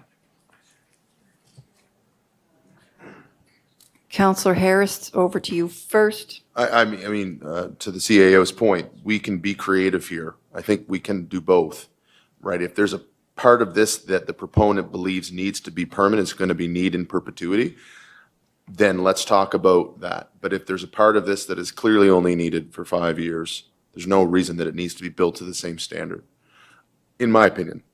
So if there's a mixture possible, but otherwise, to me, I'm assuming that there's going to be a loss up there permanently. We're going to divest resources from that being a public park. It's going to be sort of frozen in time once this parking lot is done, if it's ever done. And so I think personally, we should refocus our attention on integrating with that new trail into that new space down there, with the Reversing Falls area, with the tie into Woollistic Park as it will be. But I look at this as a permanent piece, but there's no reason why there can't be a part that's semi-permanent or whatever. I understand the curbing and the lighting piece, but it does seem like there's a plan there that would allow for it to be a mixture. So, Councillor Sullivan. Thanks, Your Worship. Just through you to the CAO, the community loss has to be proportional with the community benefit. So if it can be a temporary use in order to get next gen done, I would suggest then it's less of a community benefit. If it turns into a permanent parking lot and we have Woollistic parking lot, I would suggest we need significant community benefits for the permanent loss that the west side will suffer.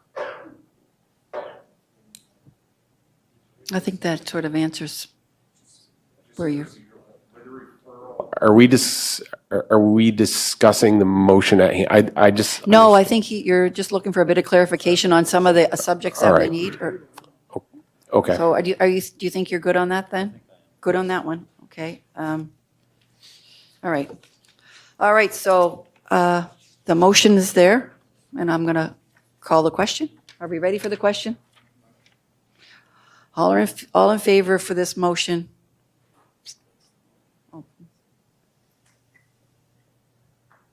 And, yeah, Councillor Killen, and opposed? Okay, I got Councillor Killen opposed. Okay, motion is carried. So I'll say thank you for being here this evening. This has been a bit of a surprise for me.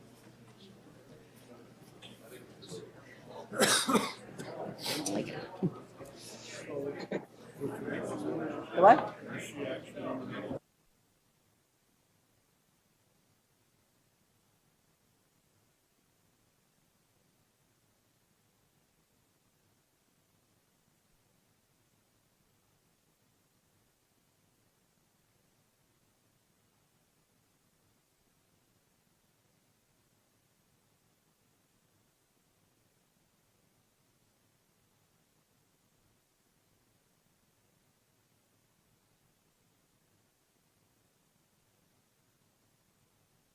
Do we need a recess, folks, or are we going to keep, let's roll. Good night. Motion for recess? Do we want a motion for a recess? Keep going. Next item, City Clerk. Just wait, yes, I'm just trying to get this crowd out of here.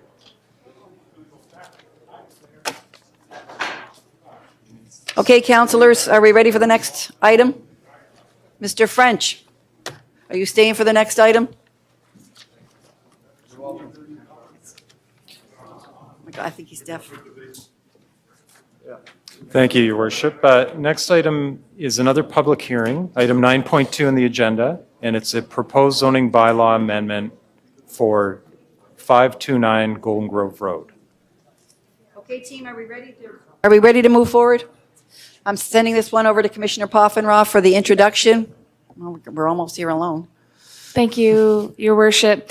This evening's second public hearing is for a rezoning that was submitted by Muath Al-Tamimi for 529 Golden Grove Road.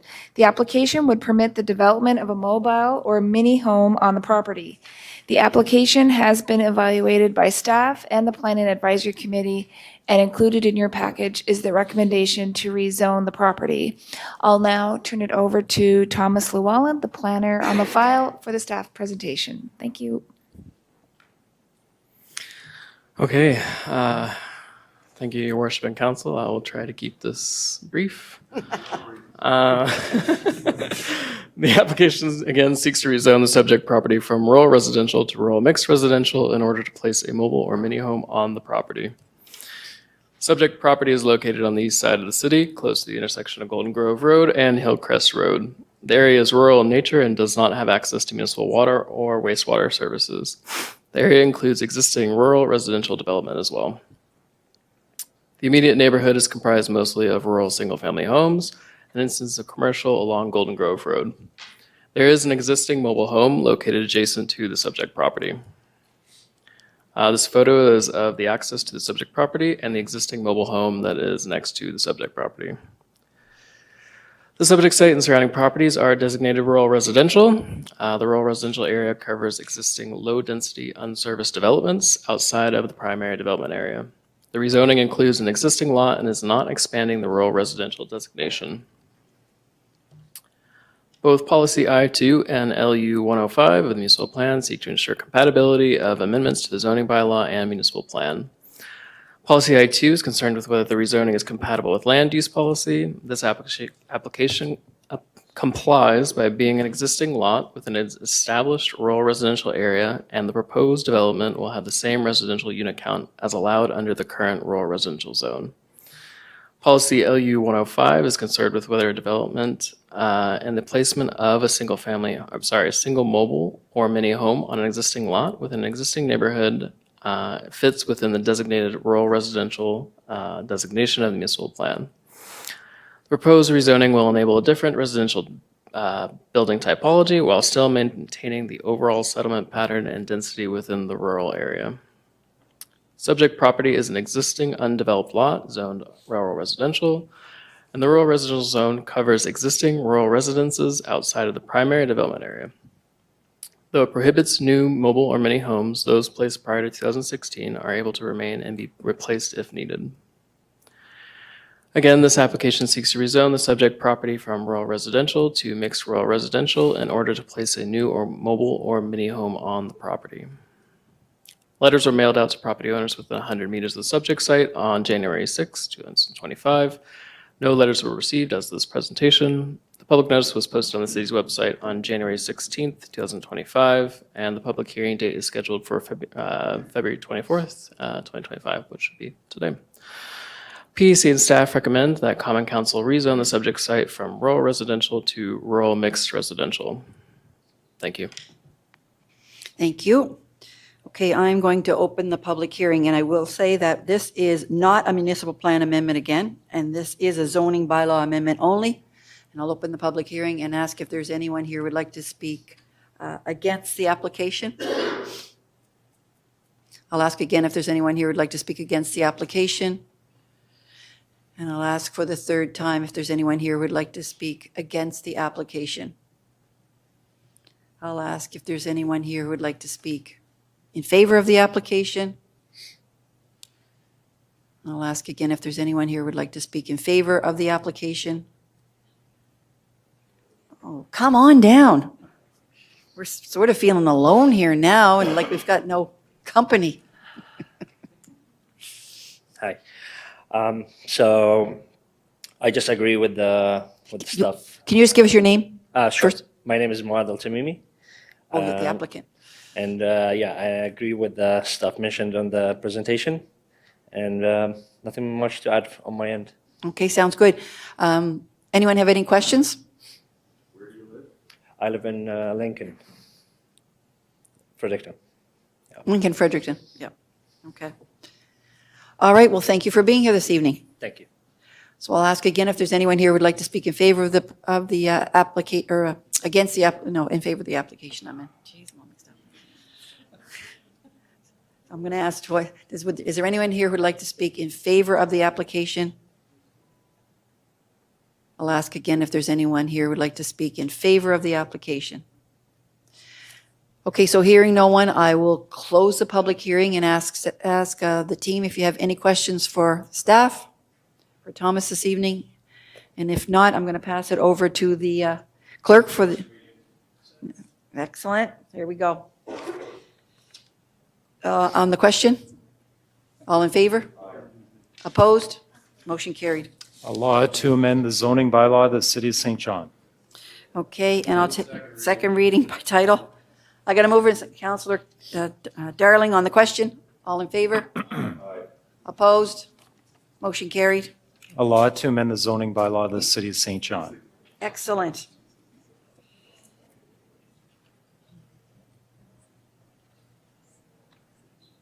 Next item, City Clerk.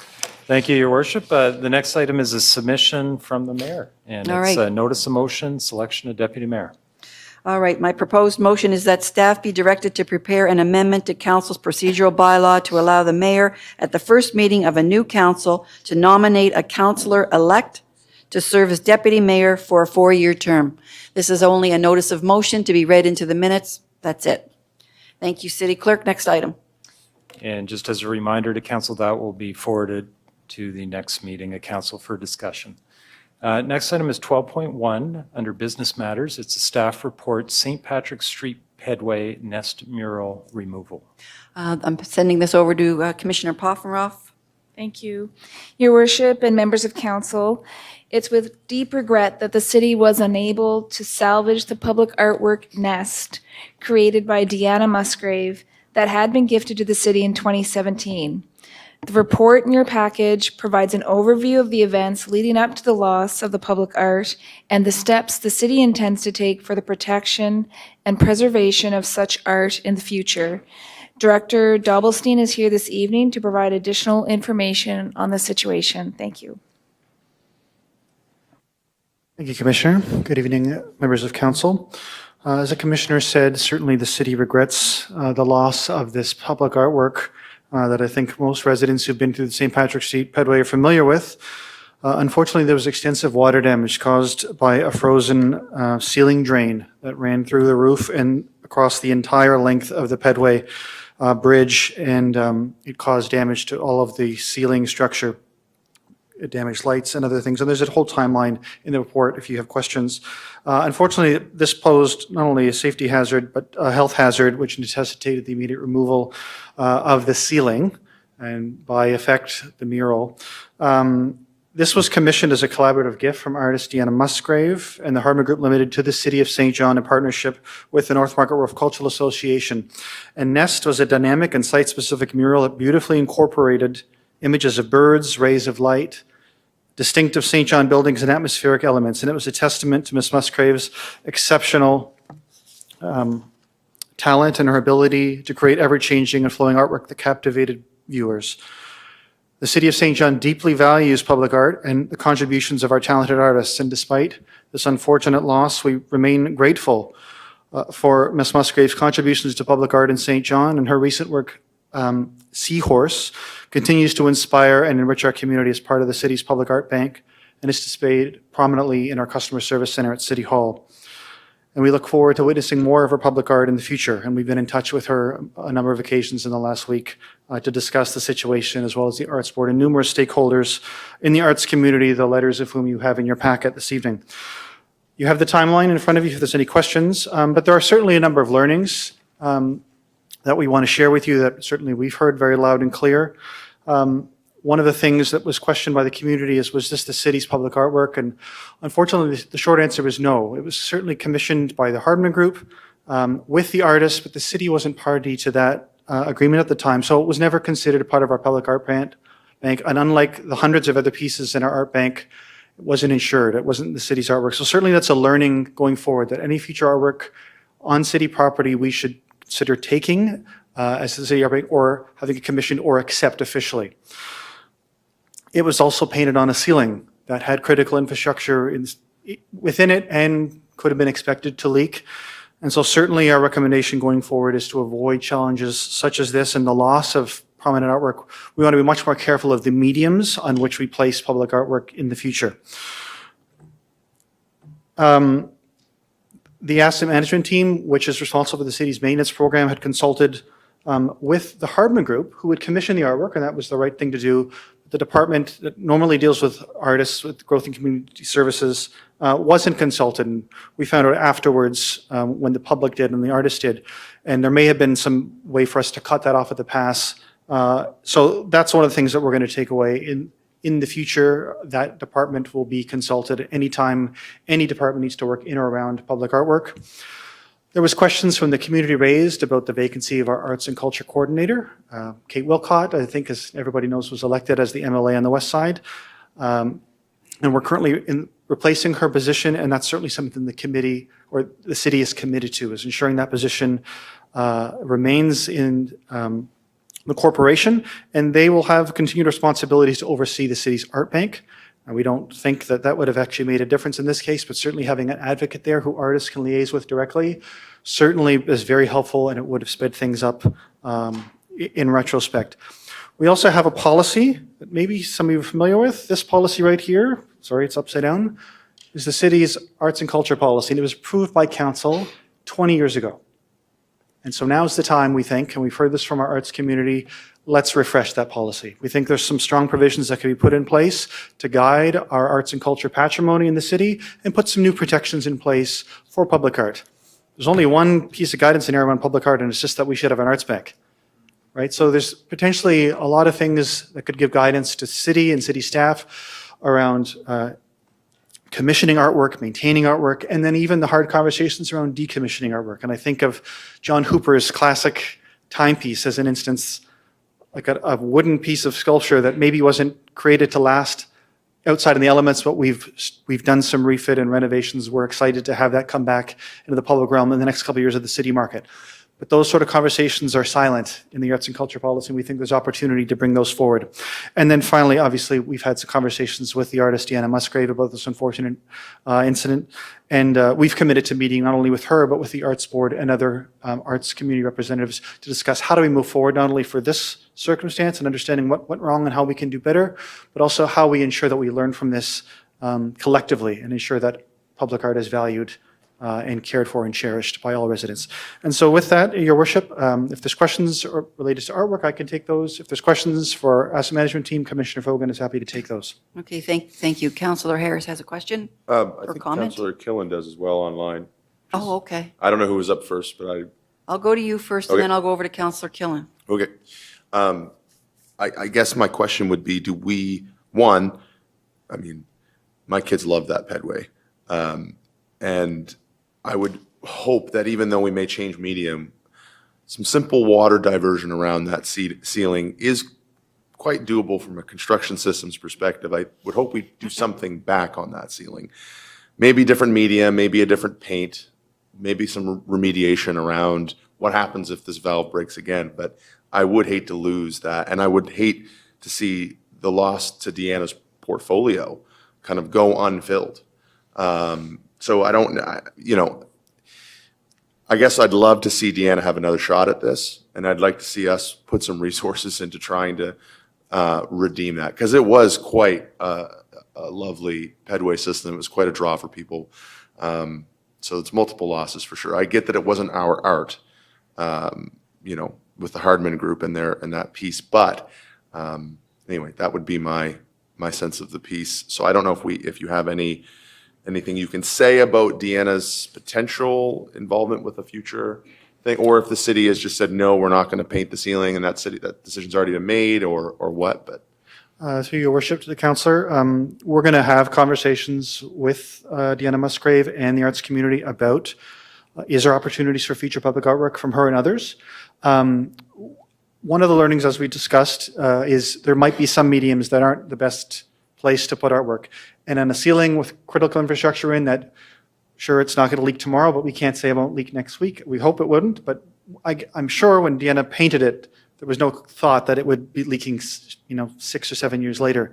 So are there other mediums where there isn't infrastructure on or behind the wall? There are, and we're going to identify those with the arts community. And I think that's where we'd be leading first before saying, let's paint the ceiling. I don't know, CEO, if you wanted to add anything? Or... No, well, that covers it. Yeah, really, it's just looking at respecting the artwork long-term. And we can assure, there's HVAC up there, there's drain pipes, there's electrical, there's all kinds of infrastructure, and we just could not assure, as David has mentioned, that we wouldn't need to be up there a week after, a new piece of art was done. So we are interested in having a discussion with Ms. Musgrave and, identify a place that can respect and preserve for the long term her new piece of art for the city. Hopefully she'll undertake that, but we'll be having those discussions.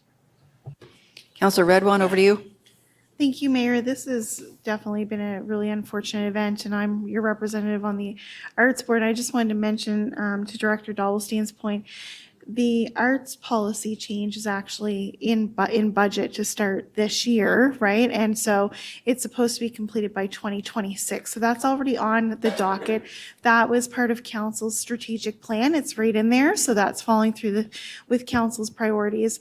We have an Arts Board meeting tomorrow. So I just wanted to throw it out there that if any of the councillors wanted to mention anything that you think might be a directive that should go to the Arts Board, certainly feel free to talk to me or send me an email. And, whether there's a way to commemorate this piece or do some piece in the future.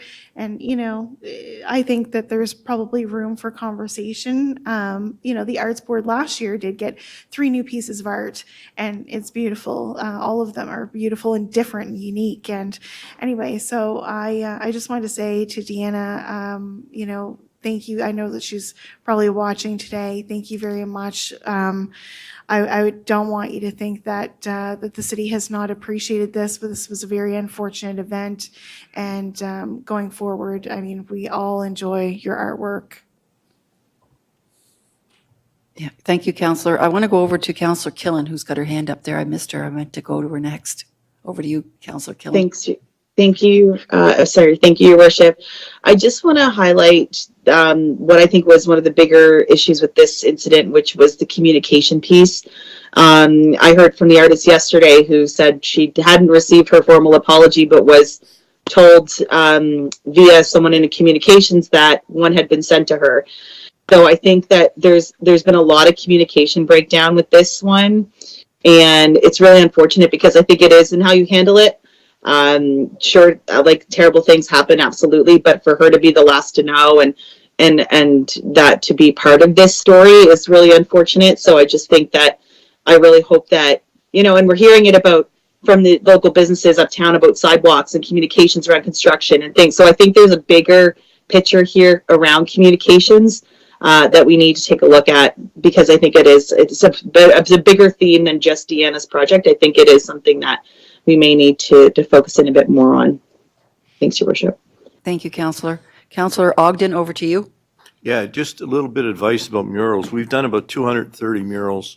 I think we've taken down about 35. We restored about 35.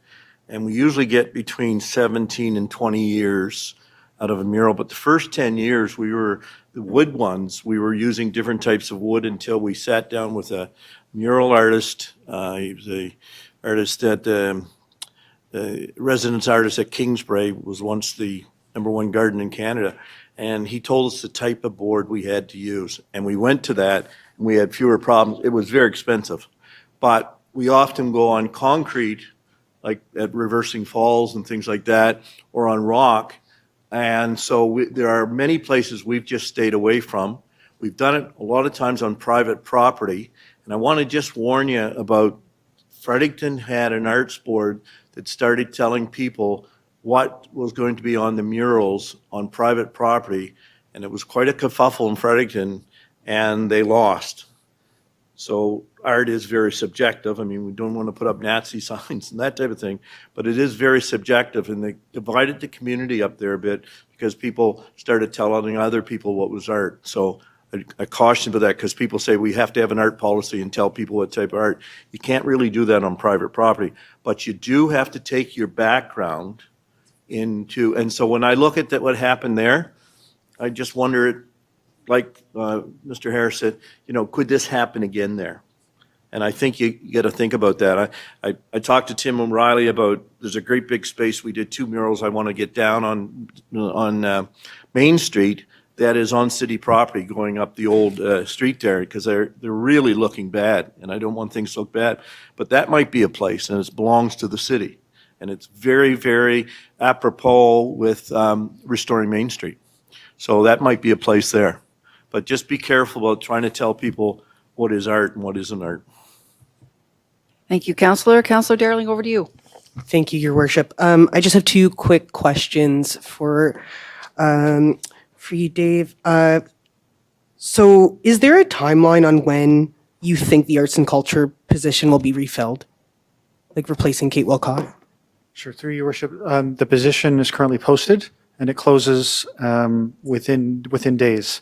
So, and then we just go through the normal process of interviews, and if we find the right candidate, offer. So probably another 4 to 6 weeks on average is what it takes from where we are now. But don't hold me to that because we got to find the right candidate first. So. And then just one other question here. So I'm just looking at, thinking about having this consultation with the Arts Board and with some of our arts organizations. Do you have a timeline on that, to do that? Sure.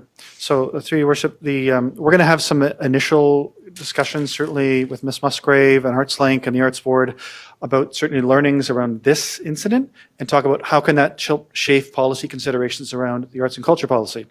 And then as we get the new arts and culture coordinator get their feet under them, which will take a little bit of time, the goal is to start actively working with the Arts Board this fall. So we think that work is going to start ongoing either late Q3 or early Q4, and then it will extend well into 2026. And it will involve fairly extensive community consultation, but that's sort of when we think it's going to start. So.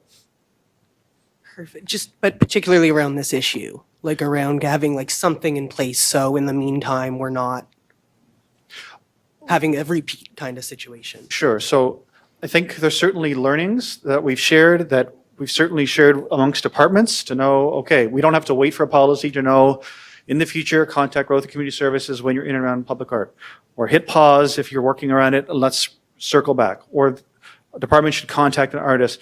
We can start those right away. We don't have to wait for policy to tell us to do that work. And we also have a lot of practices in place already around the preservation of our existing public artwork. We have a public maintenance fund, which you fund as part of the budget annually. So there are practices in place. So we're not concerned at this point that more things are going to fall through the cracks. But this conversation is going to happen now earlier than we were anticipating, but that's a good thing, right? And it allows us to have a better policy going forward. So we are going to start those consultations earlier, and we'll continue them on actively as the year goes on, but to full effect this fall. All right, thank you. I'll just wrap it up, and I say I have spoken, excuse me, to Deanna and conveyed our apology as well. It seemed like everything that could go wrong did go wrong with this,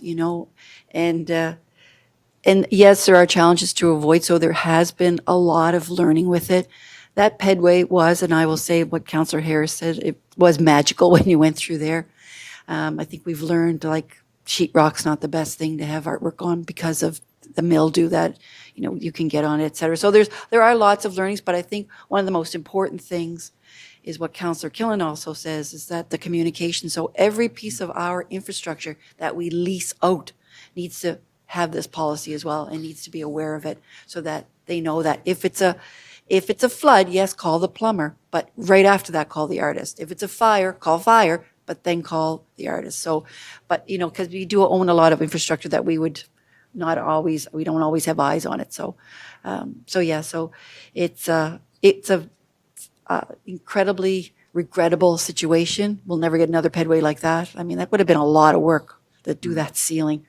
So I am grateful for the number of years that we did have it. It brought a lot of joy to everyone who used that Pedway.